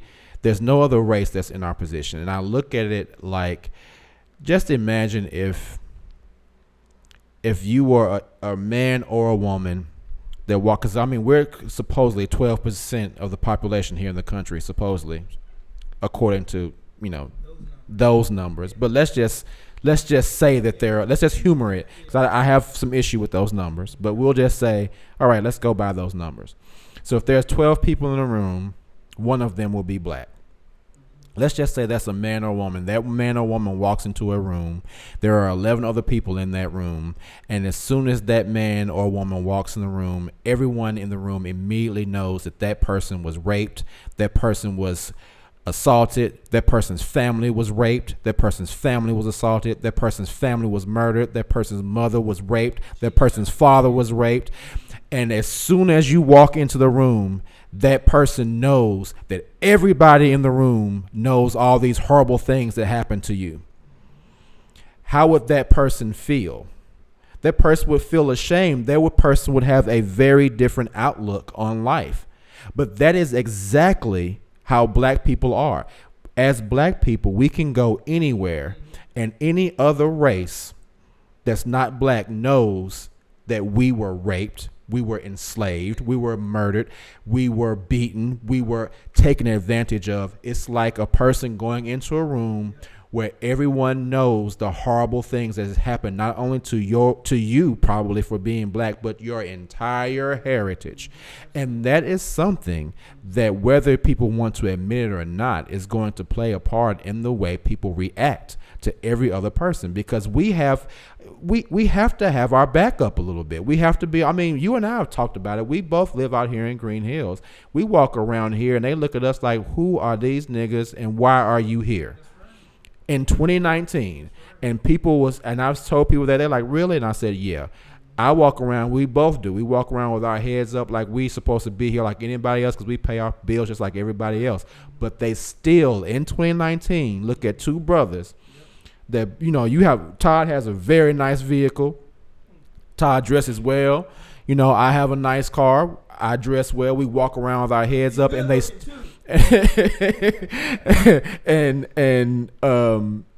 they still look at us like, what the hell are you doing out here?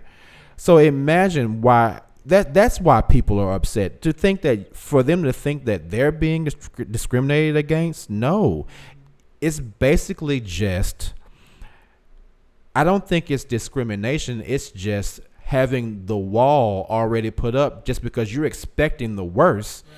So if you get something that's not the worst, you'll be okay. Right. So here in this religion, even though, like I've said before, we both have I've asked you questions. I'm like, well, Ty, what about this? Or Ty, what about that? The thing that I can say the most is, at the very least, it is a religion that's going to point out the greatness of black people and say, You know what? And it's not going to sugarcoat the misgivings of other people, other nations. You know, and that's one thing that's a problem. You know, anytime a so-called black person brings something up, you know, it's a problem, and you need to get over it and forget about it and move on. You know, it's like the brother who was caught cheating, and his woman wants to talk about the details and how long did it start? When did, you know, all those questions. Brother, like, come on, man. I already done apologized. Can we just move on? Can we move on? Can we move on? I'm tired of hearing that. Can we move on? See, it's the same kind of mindset, man. You know, and that's why people are offended when they hear that truth come out. You know, and I think, you know, like you made a comment about the person that was astonished and amazed listening to the brothers downtown. You know, those are the people who, you know, I believe the Most High is doing something with them, because they're standing there. They don't even know why they're there, but they're listening, and they know the things that are coming out are true.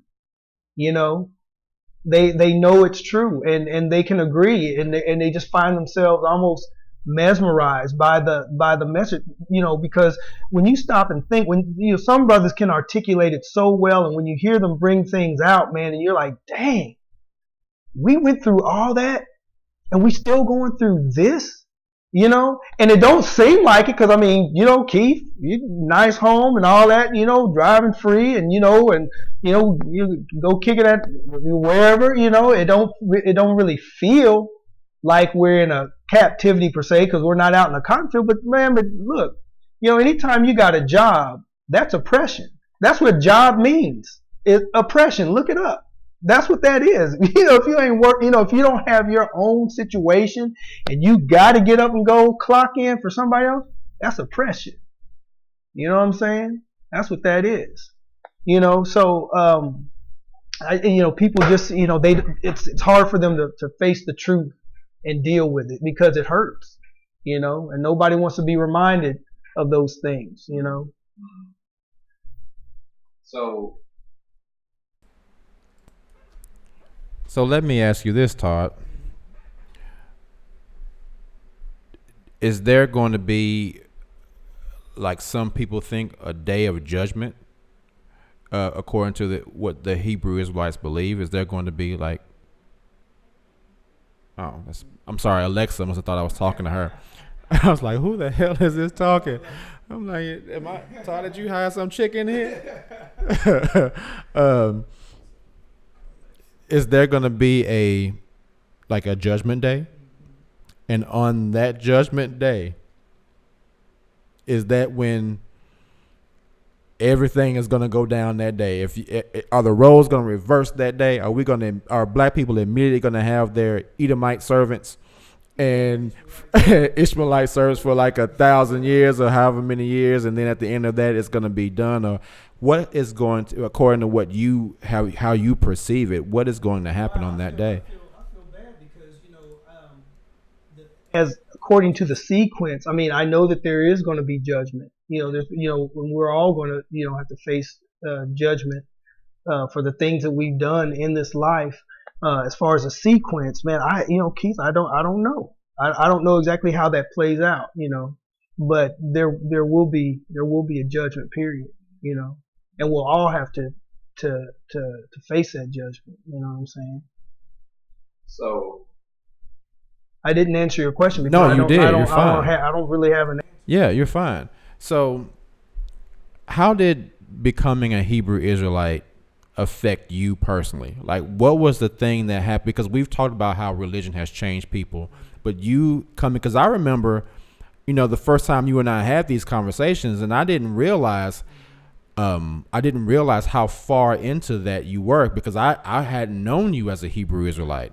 I think you came by, we were sitting around watching the movie, and then we just started talking about it, and I was like, damn, I didn't know that you had this way of thinking. So how has it really affected you? You know, it's Affected me in a very positive way, if I can use that vernacular there. You know, once let me just say it like this: my whole life, I really didn't know who I was, and I always, was looking for identity. I was trying to find it in friends. I remember, really in high school, I kind of turned my back on my family and my people, and started hanging out with white kids, affluent white kids, man. I mean, whose parents had money, you know what I'm saying? Those neighborhoods, that thing. I mean, I was all in, just trying to find, because I didn't know who I was, I was just trying to figure it out, and when I look back, that was the problem.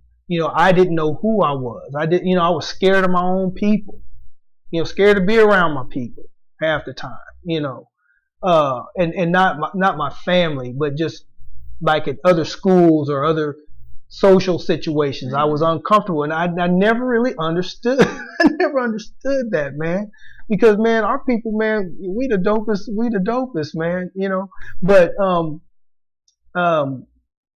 and so I began to just, I said, you know what, I have got to find out who we are, who I am, where we are, what's our story, because we didn't get it in high school. I think we got a little bit of the transatlantic slave trade forward. We got a lot of the Martin Luther King, Rosa Parks, very little Malcolm X, very little, nothing on, like Marcus Garvey or very little on the inventions, very little, Jesse Owens, I mean, Muhammad Ali, and what I'm saying? We just didn't really get anything. And I always said, I'm going to find out who I am, and during, like I said, during the lowest part of my life, when I was in the middle of my life change, that's when the light came on, and that's when I started to dive deeper into, who I am and where I came, where I come from, and because I availed myself in that area, my, just knowing the history, knowing where I came from, where my people came from, and who was at the foundations of our demise, figuring out who those people were, because all the people are still on the face of this earth. The Bible says that there is no end of the people. You know what I'm saying? So, all of that is still in play, and the enemies of the Most High back then are still the enemies of the Most High today. And those enemies that are his enemies of us, I mean, that's still at work. That's why you see the disparaging that goes on today, because there are enemies of the Most High's people that are still walking about this earth. That seed of Cain, way back, back in the beginning, that seed. That's why the Bible says that, the serpent wasn't a serpent, wasn't a snake, because the Most High said, because of the sin that Adam and Eve committed, he was going to put enmity between the seed of the serpent, or those people, and her seed. That's where you get Cain and Abel. That's why Cain killed Abel, because he came down through that unrighteous seed. Jacob and Esau. Jacob was the righteous seed. Esau was the unrighteous seed. Isaac and Ishmael. Isaac was a righteous seed. Ishmael was the unrighteous seed from the very beginning. That seed, and it's still here today. And I think people forget that. People don't bring that history forward. No, man, that history, man, everything that's in that Bible, it's all the way down here to today. And so it just gave me a sense, those things, the truth. It resonated and gave me an empowerment of knowing who I am, who my people are, where we came from, what our heritage was, why this happened when we got here, why did we have to go through this and that, You know, I mean, we know we went through it, but you don't know why. You know what I'm saying? Well, where'd that hatred come from? Where did it stem from? Well, it's way back there. And it's in here. It's in this book. It tells you that we will be sold unto our enemies. We will be scattered through all the parts of the world and sold unto our enemies. You know, and then once I started getting the whys and the when and how that happened, and okay, so we're in the middle of this. What's the end game? You know, oh, okay, well, I can know the end from the beginning too. Okay, so I just need to stay on that path, you know, and live, if you want to say, a higher vibration, you know, and live that kind of life, a life of righteousness, you know, according to the Most High's precepts. Okay, that's what it is, because that's what's going to get me to my highest self, you know, at the end of the day, you know. So, yeah. Man, Ty, you really put a bow on that one, brother.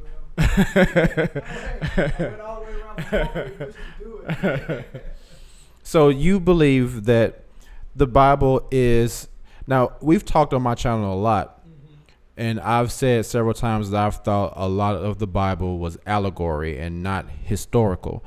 Do you think the Bible is more historical than allegory? You know, it is allegorical, but it is historical.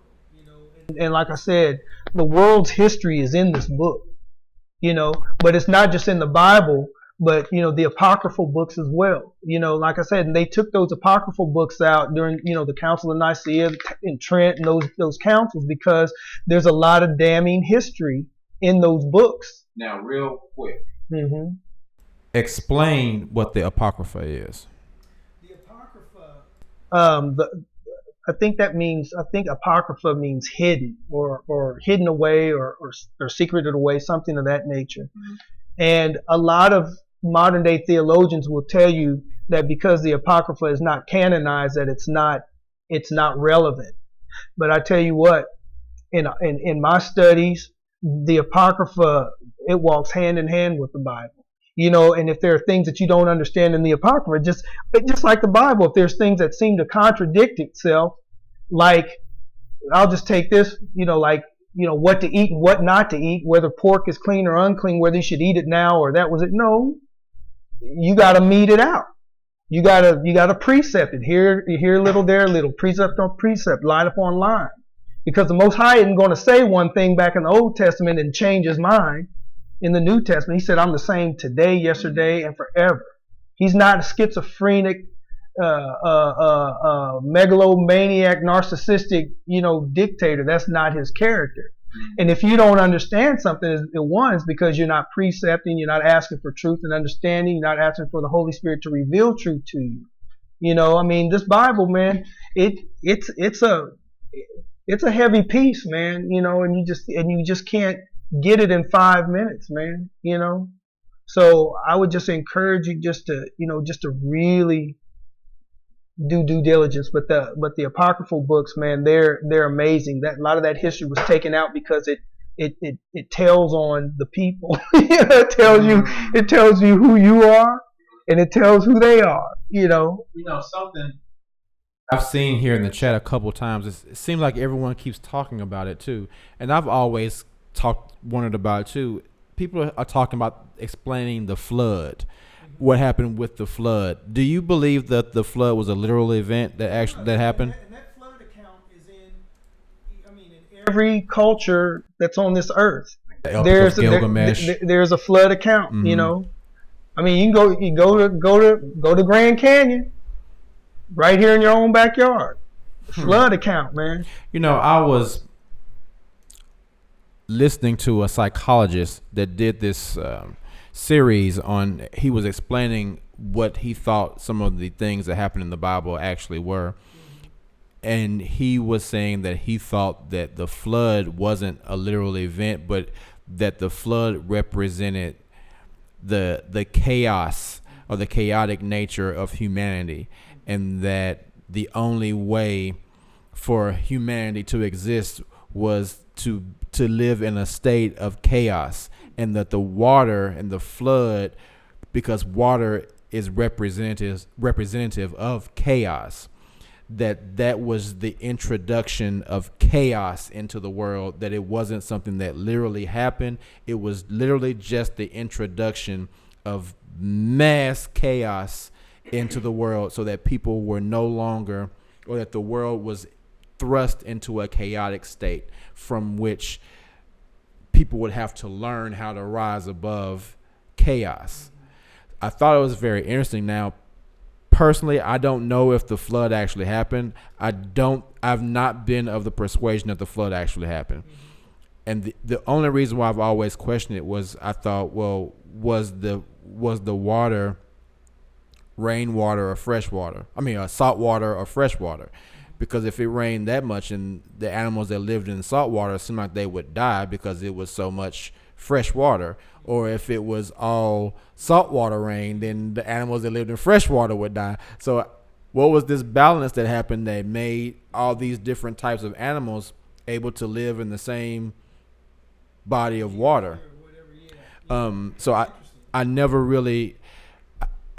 thought that it was real. I thought it represented something, but I didn't know for sure what. But you know what? Even as I listen to you hear you say that, even your Question, there's an answer to it. There's an answer. You know, there is an answer, and that's an interesting theory that guy has. But you know, that's why the world was destroyed, because of the chaos that preceded the flood. You know, so the chaos was already happening. You know what I'm saying? It was already happening. That's why he brought the flood. You know, but yeah, you know, it's a journey, man, and you're not gonna get it in one sitting. You know, and that's what I'm saying, man. Most people probably won't, because they're not uncomfortable enough to search.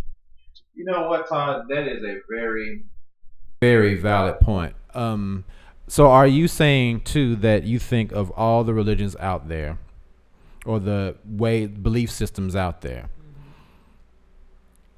this is the one that could actually, help black people the most, and help them to actually see the situation that they're in? Because as you're just saying, a lot of people are comfortable because they've been provided with just enough to not be able to see what's really going on.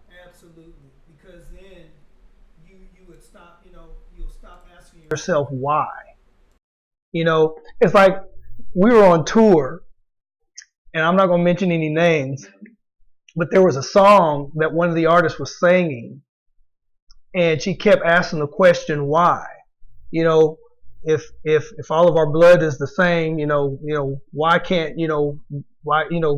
we get along? It's this ecumenical unity that the Christian church runs to, and see, they don't even know where that comes from. You know, that spirit of ecumenism. That's Catholicism.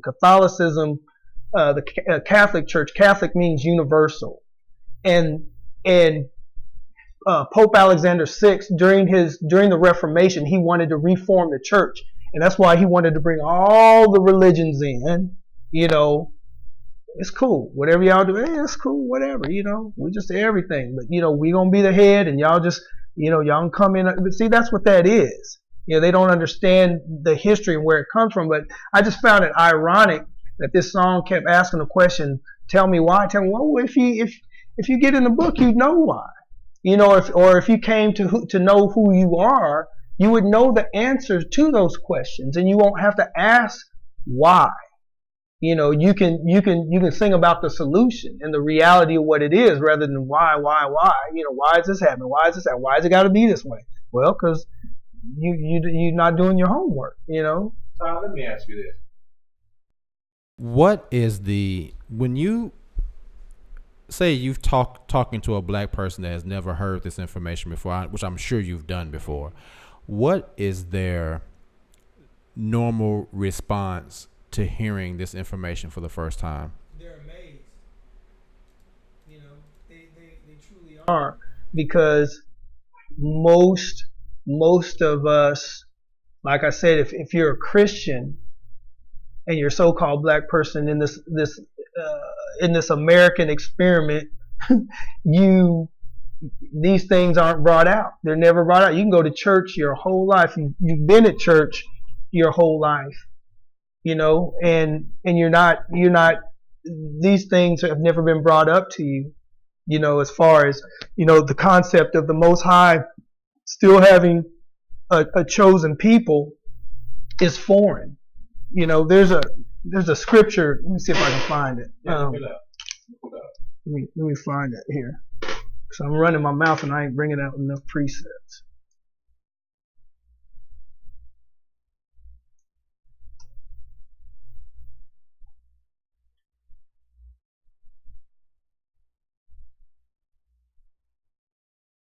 Thank you guys so much for sticking with us tonight. This has been a very, very interesting conversation. The Drinking Gourd asks a really good question. Why are black people so scared of spiritual self-empowerment? It's a very good question. A very good question. And I would say one reason is because we haven't been allowed for a very long time to really concentrate on self-empowerment.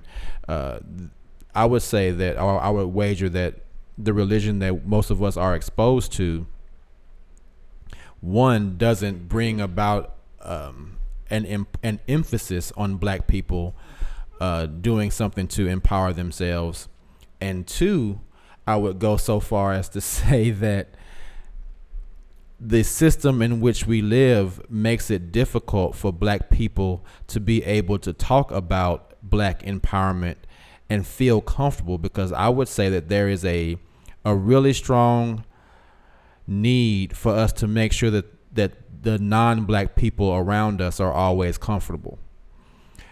It's very hard for black people to talk about black empowerment without a non-black person saying that the black people are racist for doing so, and or prejudiced for doing so. So most black people, or a lot of black people, have gotten to a point where it's almost uncomfortable to try to talk about spiritual self-empowerment, because we have been kind of lulled into a sense that, well, hey, everything is everything.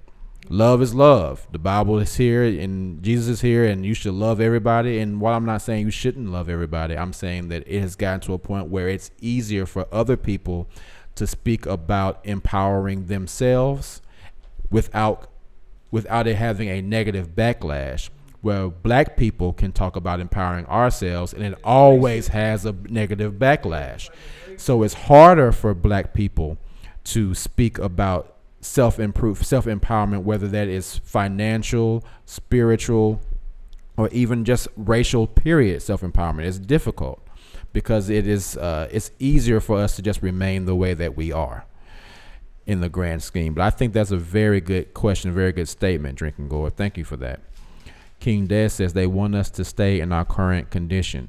While I agree with that, I would also say a lot of us unknowingly want to stay in our present condition.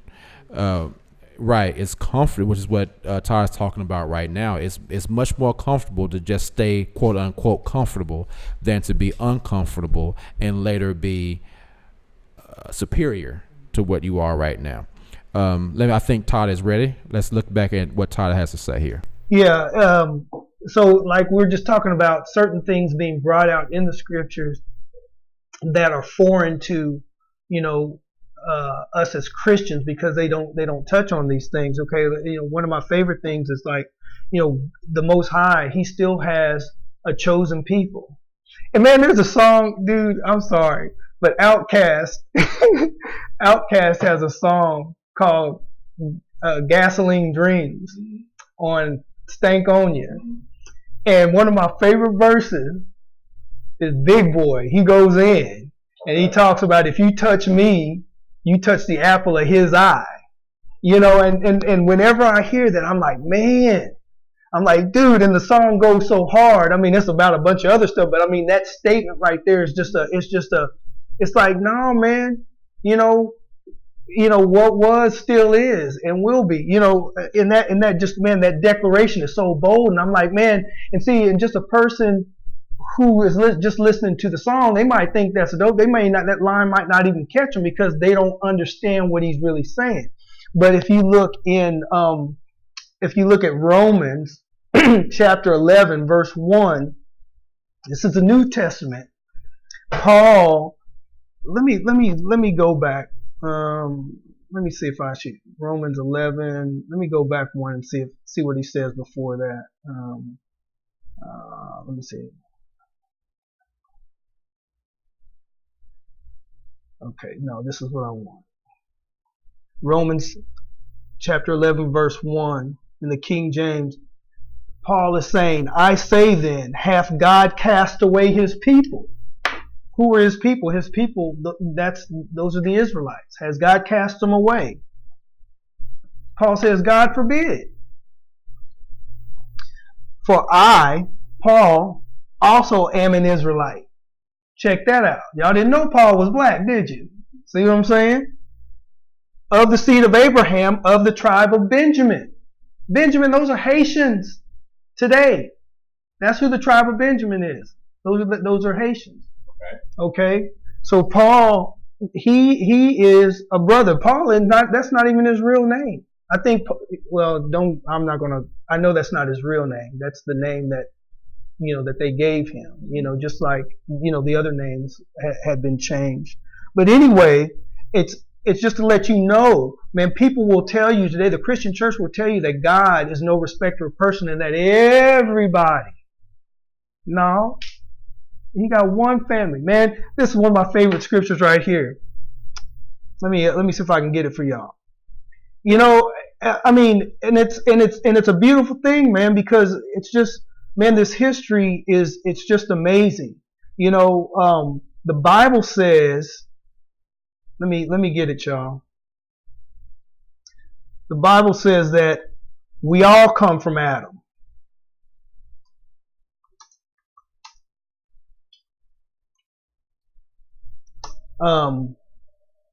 See, and this is in the Apocrypha. And if you don't read the Apocrypha, you just don't get the full story. Okay? So check this out.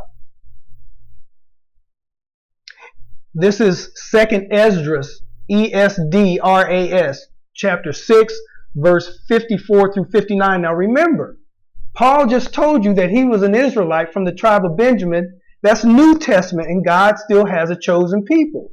Now check this out. Get out of here. And after these, Adam also, who thou madest Lord of all thy creatures, of him we all come. Everybody. Black people, so-called white people, so-called Chinese, the Indian people, Native Americans, Samoans, the Japanese, the Filipinos. We all come from Adam, right? And the people also whom thou hast chosen. So that's a distinction. He said, we all come from Adam, even the people that you have chosen. Okay? All this have I spoken before thee, O Lord, because thou madest the world for our sakes. God, Yahweh, created the world for the sake of the Israelites. Okay? As for the other people, all right? As for the other people, man, that's everybody else who's not Israel. As for the other people, which also come from Adam, thou hast said that they are nothing. Thou hast said, not me, not Paul, not the prophet Esdras. He said they are nothing, but like unto spittle, and has likened the abundance of them all together, heap them all together now, unto a drop that falleth from a vessel. So now, this is a vessel. So if I just take this and just drop a little bit out, are we worried about that little drop that falls on the ground? Nope. It's insignificant. You see what I'm saying? Now check this out, people. This is why I love the Bible, because you wonder why you're in the situation and you're asking yourself why. You don't have to ask yourself why if you get in this book. Check this out. Because the Most High already told you that they're nothing to him, and he's likened the whole lot of them as a drop that falleth from a vessel. And now, O Lord, these heathen, Y'all don't hear me, man.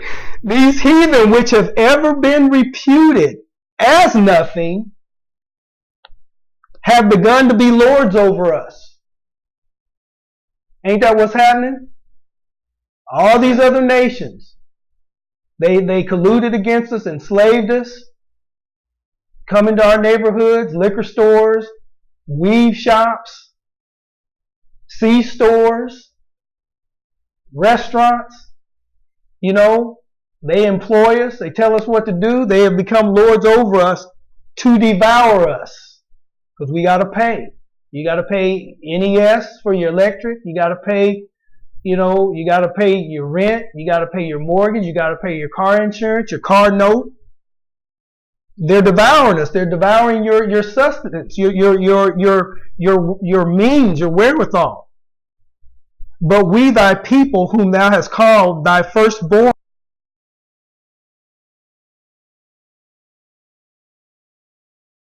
been given into their hands. They are our oppressors. If the world now be made for our sakes, why do we not possess an inheritance with the world? How long will this endure? See? Man, it's all in there, man. It's all in there, and I love it. I love it because the conspiracy is real, man. These books were taken out so that you would never know who you really are and what you mean to the Most High. He still loves us. We are still the apple of His eye. You know, we are still the apple of His eye. We are His favorite, His chosen. But we got to realize that, and we got to come back to His way of doing things. We got to come back to the statutes, laws, and commandments. Not only so we can have a better life here, but so that we can have a chance to inherit that kingdom. Because that is, not a multi-million-dollar contract that somebody can take away from you anyway or whatever. Not that big house that you've been eyeballing. That's not your inheritance, man. We just here for a season.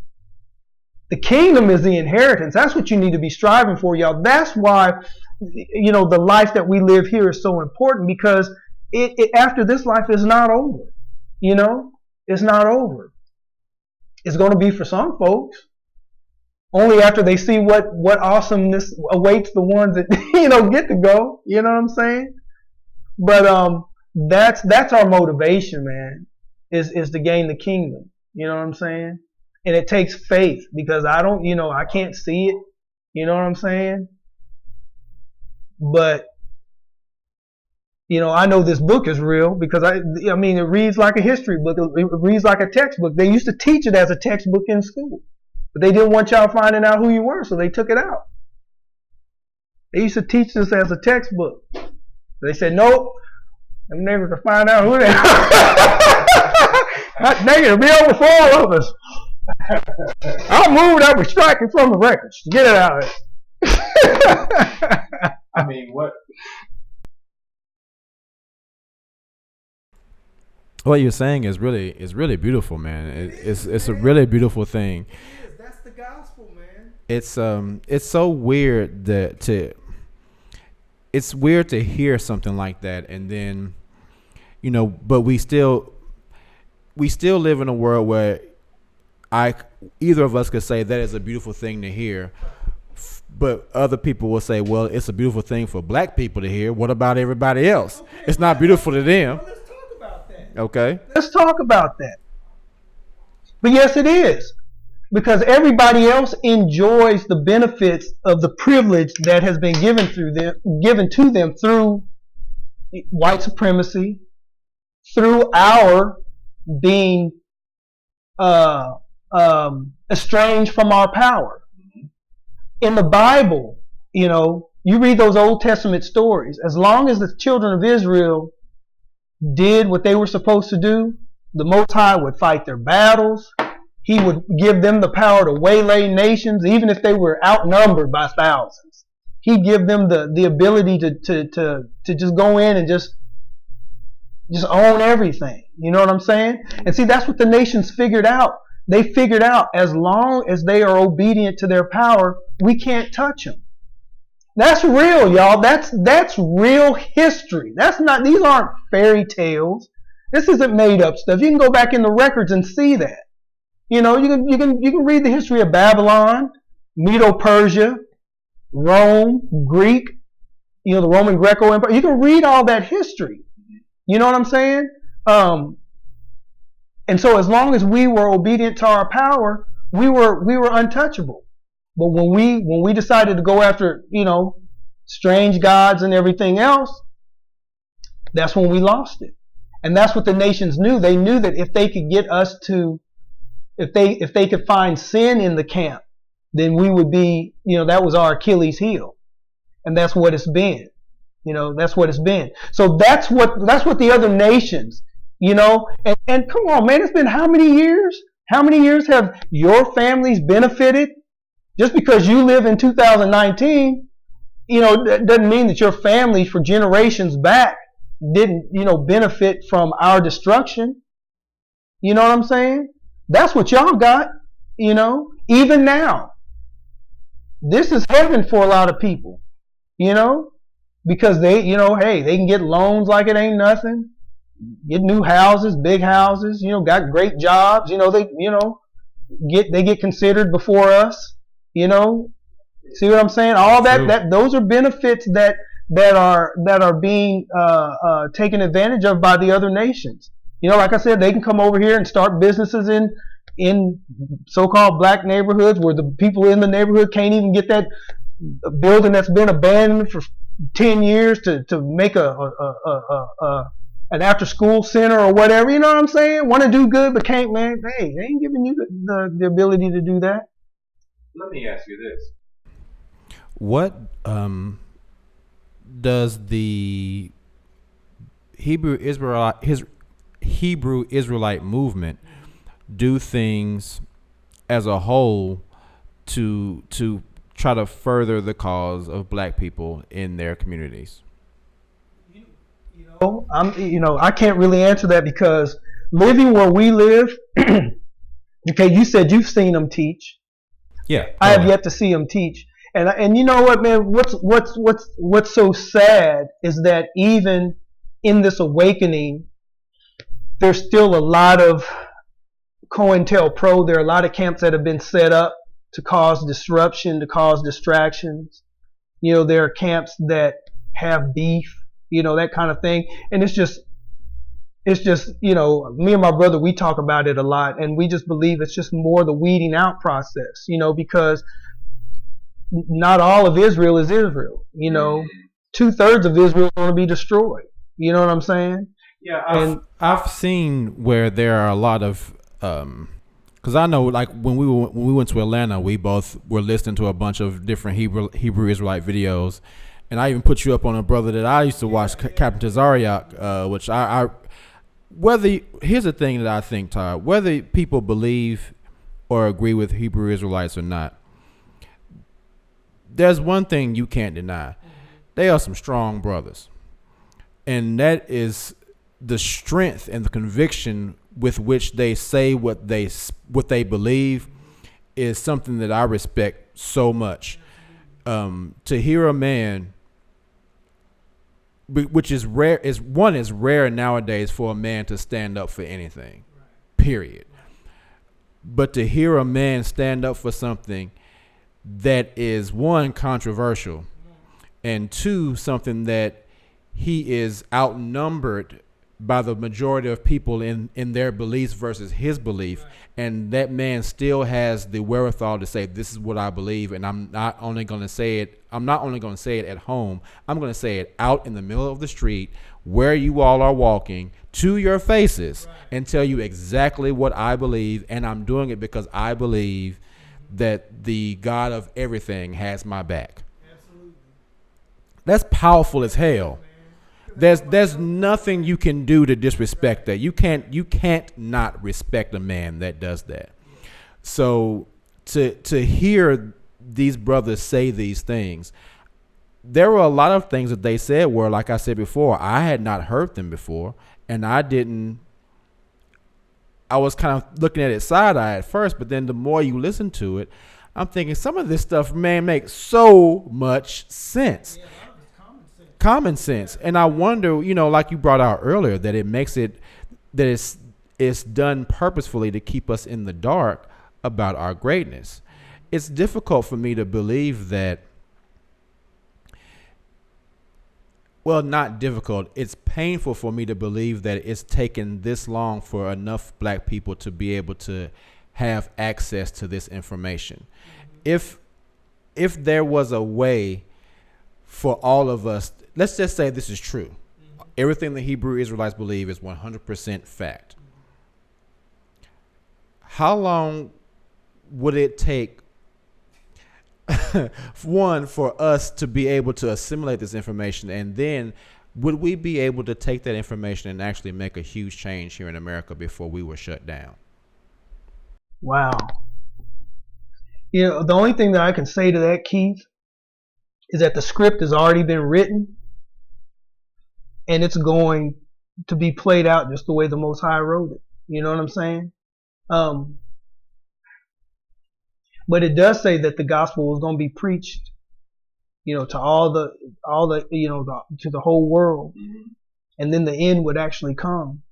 So that gives us an idea on, how far reaching it's going to be. So, I mean, to answer your question, yeah, it's going to have to be, because it says that it's going to be preached, and nobody's going to have an excuse. You ain't going to be able to say you didn't hear about it. Just like you guys on the, in the chat room, whether you believe it or not, or whatever the deal is, it's like, you know that this world didn't happen by itself.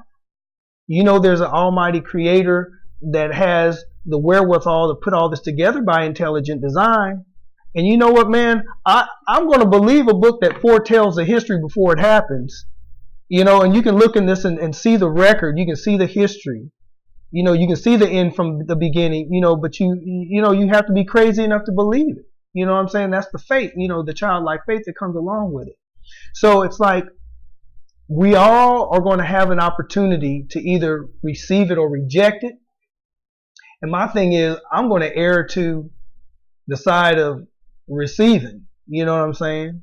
I know Christianity in the way, now that I know what I know about church history and who the players are, it just makes sense, man. I mean, a blind person could see that, but that comes from study, that comes from exposing yourself to things that you're unfamiliar with and not discounting them the minute you hear it. You got to take it in and say, well, let me just sit back on that for a minute. Let me get some books. Let me read. Let me study. Let me do some research. And then I'll form my opinion, an educated, prayerful opinion, not a frustrated, immature, no. Well, just stay right on there, man, because you're not gonna get anything more than what you got, So, yeah, there's a plan, and it's gonna be played out, man. So. Do you think that black people will ever be in a position to really receive this information? Yeah, I believe that. That the gospel is going to be preached, to all the earth. So everybody's going to have a chance to receive it. You getting a chance to receive it right now. See, isn't that beautiful? I mean, it's not, y'all, it ain't going to come with a bunch of fanfare. And I mean, this is it. I mean, see, people are looking for something, and they're looking for some big production. And it's just not going to be like that. You know what I'm saying? This is it. This is your time of visitation right now. For those of you that have heard things, for those of you that are on the fence, those of you that don't believe or whatever, this is your time of visitation right now. It's that simple. I mean, you're in this chat, for a reason. And it's not just because y'all like Keith and he's cool and he talks about some dope stuff. No, this is eternal. Your eternal lives are at stake here, man. And this is an appointed time for you, Keith. I mean, you've been the benefit of it because you've been hearing it, and I think you've got onto some things, and your faith is growing a little bit, and just like me, I didn't take it all hook, line, and sinker. I just knew that when I first started researching it, that it was remarkable because the truth was finally coming out and things were finally starting to make sense, and I could see, I could see the path, and now I know that this is the truth. Whether this camp has it all or this camp has it all or not, or there's infighting, I know that looking at the Bible from a so-called black man's point of view, because he was Shemitic, he was a Hebrew, he lived in Jerusalem, which is Northeast Africa, and the book tells you that he looks like us. The book tells you that his father in heaven looks like us, and so all these things are starting to resonate with me as a people. You know what I'm saying? That's where the truth is, and the book tells you who everybody is, so you don't have to accept labels like African American or black, which is no destination, which is no country. It's just a color. Nobody's black. Your shirt's black. You ain't black. You know what I'm saying? We have a heritage. We have a heritage and a history that's been systematically withheld from us, but it's coming, breaking forth like a flood, and there's no turning back. Let me ask you something, Todd. And I know you probably have to go. We've been talking for almost 2.5 hours. Yeah, 2 hours 22 minutes. I know we said we're gonna try to run and maybe get something to eat. You haven't eaten yet, so we're gonna wrap. We'll go ahead and wrap it up so we don't keep the good brother here and passing out in here. One thing that I will say, will ask you how you did, because a person here in the chat, well, she always asks these types of questions, and I always call her out about it. Cleo Banks says, it's hard for me to believe in anything after the JWs. Now, you said that you came from, before you were here, you were a Seventh-day Adventist and Jehovah's Witness. So how have you been able to go from Jehovah's Witness, then not believing that was the way, then Seventh-day Adventist, and I remember you telling me that you thought this was it, they had the answer. Then you discover, wait a minute, inconsistencies here. Now you're here at the Hebrew Israelites. How have you gotten to a point where you are able to say, okay, I believe this, I don't believe it, but I'm okay with finding something else. I believe this, now I don't believe it, but I'm still okay with finding something else. Whereas a lot of people do that once and they're like, I'm done. Or I maybe twice, and then they're like, okay, I'm really done. But you've been able to continue to grow forward in your study, in your research. How have you not been crushed or just have had your faith in everything just totally taken away from you? Because the Bible says, let me see if I can get this precept for y'all, man. I'm trying not to just go on my own words.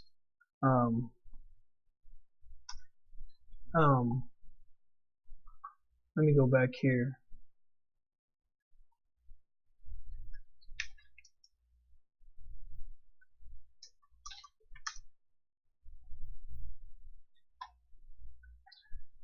Ecclesiastes, let's see.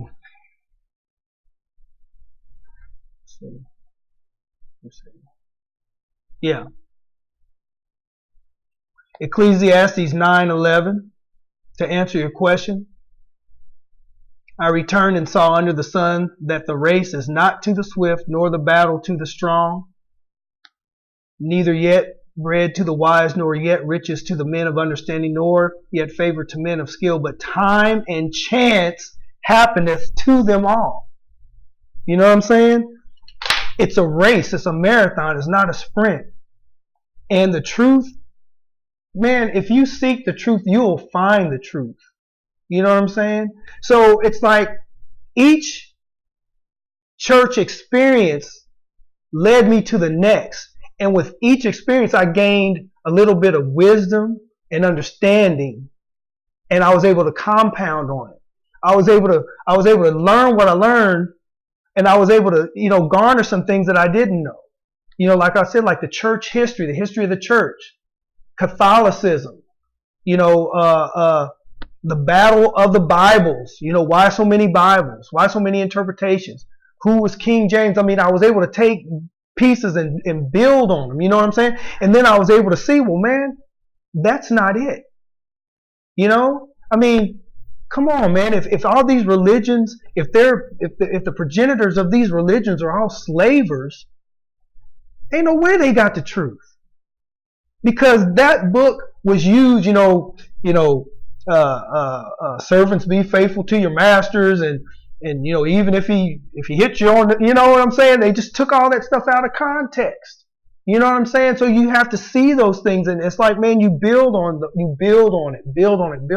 Then you can look back and see, wow, okay, and then man, it's just, the race is not given to the swift. It's a marathon, and you just gotta keep going. And so you look back at the Jehovah's Witnesses, and you say, okay, well, I know that's not it, but you got to know why it's not it. It can't just be an emotional thing. You got to know why. From thus saith the Bible, thus saith the Most High. That's how you know. If you're going to be that person. Everybody's not going to be a person who ascribes to the Bible. Some people are going to be New Agers. Some people are going to be spiritualists. Some people are going to worship Buddha, Hare Krishna, whatever. But if you're going to believe this book, you know what I'm saying? You gotta know what the book is really saying, and who it's being said to, and that's how you're able to run that race and to endure. And so, my encouragement to the sister would be, don't give up, because if you give up, you're done. Because if you give up, how are you going to know to worship the Most High in spirit and truth? How are you going to know how to do that? How are you going to know how to follow His commandments and to keep His Sabbaths and to do the things that He's asking you to do if you love Him? Because He said, if you love me, keep my commandments. And and if you read a little bit further down, He talks about those people that say they love Him and they just giving Him lip service. He calls them liars. You know what I'm saying? A lot of times we stop short. We don't continue reading down, and we don't precept. But that's what we got to do, man. And once you start getting excited, man, I'm excited about this thing, man. Telling you, ain't nothing else that gets me going like this truth, man, because I know it's the truth. Because I mean, we're in a world made of nations of people. You know what I'm saying? We're in a world, we have a history. That history from the invention of the light bulb, to World War I, World War II, World War II, the French and Indian War, the Mexican, what was it, who the Mexicans, the Mexican Indian Wars, all the treaties that the descendants of Esau through Japhet made with the peoples of the Americas that were broken, over 400 some treaties, all the murders. Man, that history is in this book. You know what I'm saying? That's history that you can stand on. That wasn't stuff that just happened. I mean, that didn't happen. No. You can go to the library and read about all that stuff. Let me ask you this, Todd. What is one of the way you've broken things down tonight with how the Hebrew Israelites believe that so-called black people are the chosen people of God?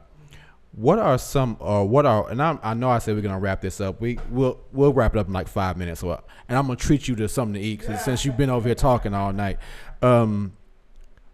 What are one of or a few of the biggest things that you think have been hidden from black people to keep them from seeing the way that you have seen the Bible? To see it from the standpoint of it actually being something where so-called black people are actually the focus of the Bible. Because I've never once in my entire life thought that. Now, one thing I always did think that kept me away from religion was I never understood how, if Christianity was true, how it was introduced to me through slavery. And I would have to be thankful for slavery because that's the way I was introduced to Christianity. And so for that reason, I've never been able to fully subscribe to Christianity. And that's great. because you should, Christianity again is a made up construct. Religion is a construct for control.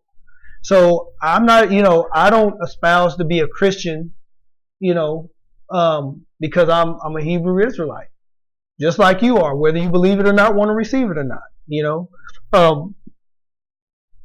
The biggest teller is the history. Our history has purposely been destroyed, marred.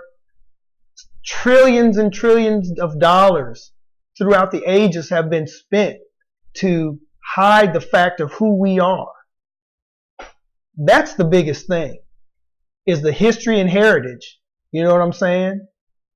And now in 2019, we're marking 400 years. 400-year anniversary this August, I think, of the first Negroes or the first Israelites being brought to these shores, in captivity. 400 years, man. That history, man, the history and the heritage. Once you figure that out, then it all makes sense. You know what I'm saying? Once you read this book and you stop just reading over stuff and you start, well, where is Jerusalem? Well, why is it called the Middle East today? Well, think about, then you got to go into your world history. The Suez Canal. Why was the Suez Canal created? You know what I'm saying? Where did the term Middle East come from? Why are they calling it the Middle East instead of Northeast Africa? Man, you just got to go there, man. You got to become a student of the book, and you got to be a student of your history, the world history. That's what I'm saying, man. This Bible cannot be faded. This book is truth because it encompasses everything that we've gone through from the beginning of time, right now, and tells you what's going to happen in the end. So it's about your history, who you are, and your heritage. That's the biggest thing. That's what did it for me.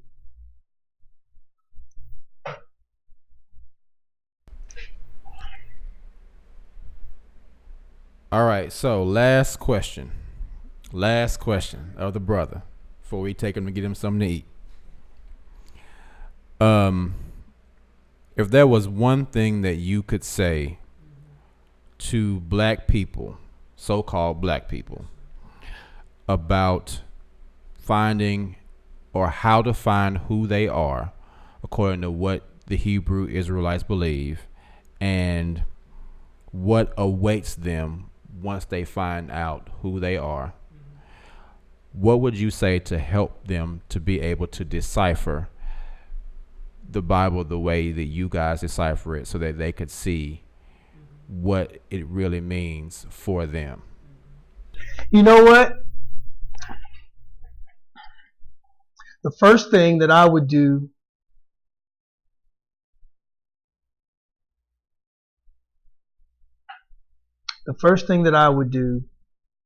is ask the Most High, Yahweh, ask Him to send His Holy Spirit, because He promises that the Holy Spirit would guide us in all spiritual matters and the truth in our learning.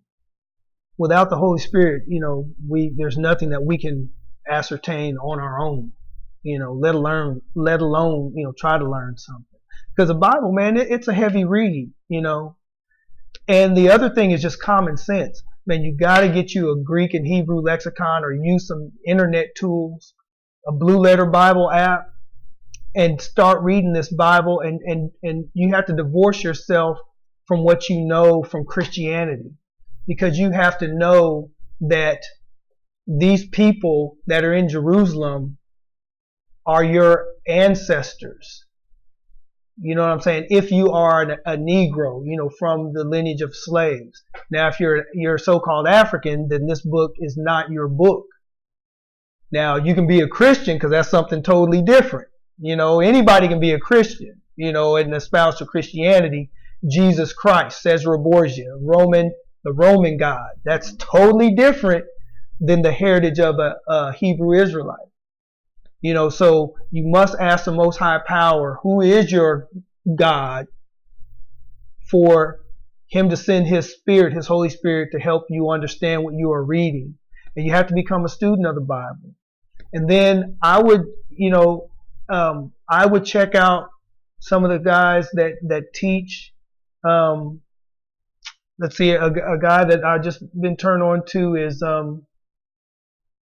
me think of what his name is. I was watching it on my phone.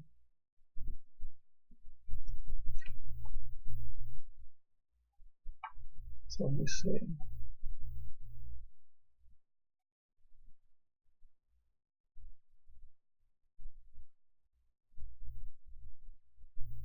All right. His name is the letter G, D-A-S-H, the prophet. He's got some good teachings. The brothers out of Atlanta, the Sons of Thunder Israelites. They teach really well. There's another brother that I like to check out. Let me see what is. I think it's Street Teacher.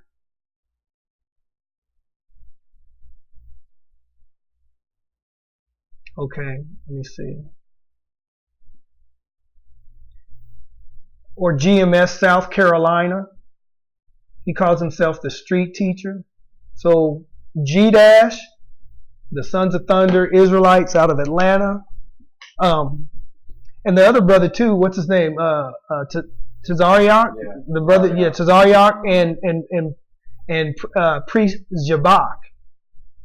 Those are some heavy cats, man. Now I tell you what, it's not for the faint of heart, because some of them brothers go hard, with their speech and everything, and it's not like Christianity where things are soft spoken and people watch what they say. These brothers, they just come with it, and even in the Bible, I mean, Paul talks about being rude of speech, and man, just calling people on the car, you know what I'm saying? So you have to unlearn everything that you learned through Roman, papal, slave Christianity, because that's not what it is, man. It's a totally different thing. So you got to divorce yourself from the Jesus Christ that we grew up with, because that's not your Savior. That's Cesar Borgia, and he has a real history.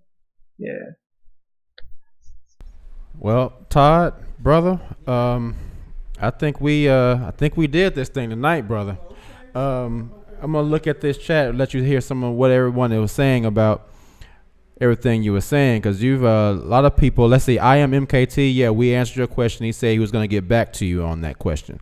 A lot of people digging what you're saying, Todd. Well, it's not a popularity contest. Digging what you're saying. And even if they didn't, that's just, it's my cross to bear and their Cross to bear. I mean, I just, what, man, I just want our people to know what's going on, man, because in the New Testament, Yahushua warned his people of the deception that will be so prevalent in this time. So we've got to be wise. We can't be, I had to just start asking the hard questions and man, cussing God out and everything else, and asking the hard questions, and man, and dude, he showed up and still showing up, because I'm his child. I'm the apple of his eye. I'm the apple of his eye. Well, Todd, thank you again for coming through the night, brother. I really appreciate it, man. I really appreciate it. We had a lot of people here. If there's anything else you want to say to the people here in the chat? Yeah, before I go, I just want you guys, I want to thank you guys. I want to thank Keith for having me. And again, y'all, I'm nobody. I'm just, I'm on a journey just like everybody else. All I want in this life, I want the truth, because I know that, after this life, there is another life, and I want to err to the side of righteousness. And, I just, I want to be with people, I want to, encourage people if I can, that's what I do. I want to be able to encourage people if I can, and I'm going to continue to walk this thing out, man. And I just want to encourage y'all to do the same, And on that note, we'll go ahead and wrap it up. This has been a really good conversation, 2 hours and 40 minutes. Thank you so much to everybody in the chat. I am MKT. Glad to have you in here, brother. King Dez, thank you for coming through tonight. Todd said we'll make sure he gets that question answered. Thank you, Rosa Stevens, Miss Bailey, the Drinking Gourd, Richie Tater. I don't think I've seen you in the chat before, so thank you for coming through. Thank you for coming through, Cleo, of course. Exclusive Princess, thank you. I know you're already gone, but thank you for coming through. Dorinda, thank you for coming through as well. I think we've had a couple of people that was their first time tonight, so thank you so much for coming through and watching the show. I will be back tomorrow night, same time, 7:30. I'm not sure what the topic is going to be as of yet, but we'll definitely have a nice discussion tomorrow. Thank you guys so much for coming through. Appreciate you guys so much. Thank you, Drinking Gourd. It was a great conversation. King Dad says, great guest. Thanks, Todd. Yeah, Todd is the man. He's my dude, man. He is a good brother. We both have been through a lot here recently, and having a good brother, somebody you can speak to that understands situations that we both have gone through with, relationships and things like that. It's been really good to have a brother that you can talk to and has a really good strong backing, a good anchor that he can give advice from, and we both have helped each other out through our tough situations that we've gone through recently. So I have a lot of appreciation for Todd. That's my dude, man. So I'm glad you guys enjoyed listening to Todd tonight. I always enjoy talking to him. He has a wealth of knowledge, so I enjoy talking to him. So yeah, every Monday night we're going to continue this show. We'll always have a topic that deals with black related issues or so-called black related issues. But every Monday that's going to happen. So I'm not sure what we're going to talk about tomorrow, but we will figure it out. But again, guys, thank you so much for coming through tonight. I will see you all tomorrow, 7:30 p.m. Central. Thanks again. See you guys soon. Peace.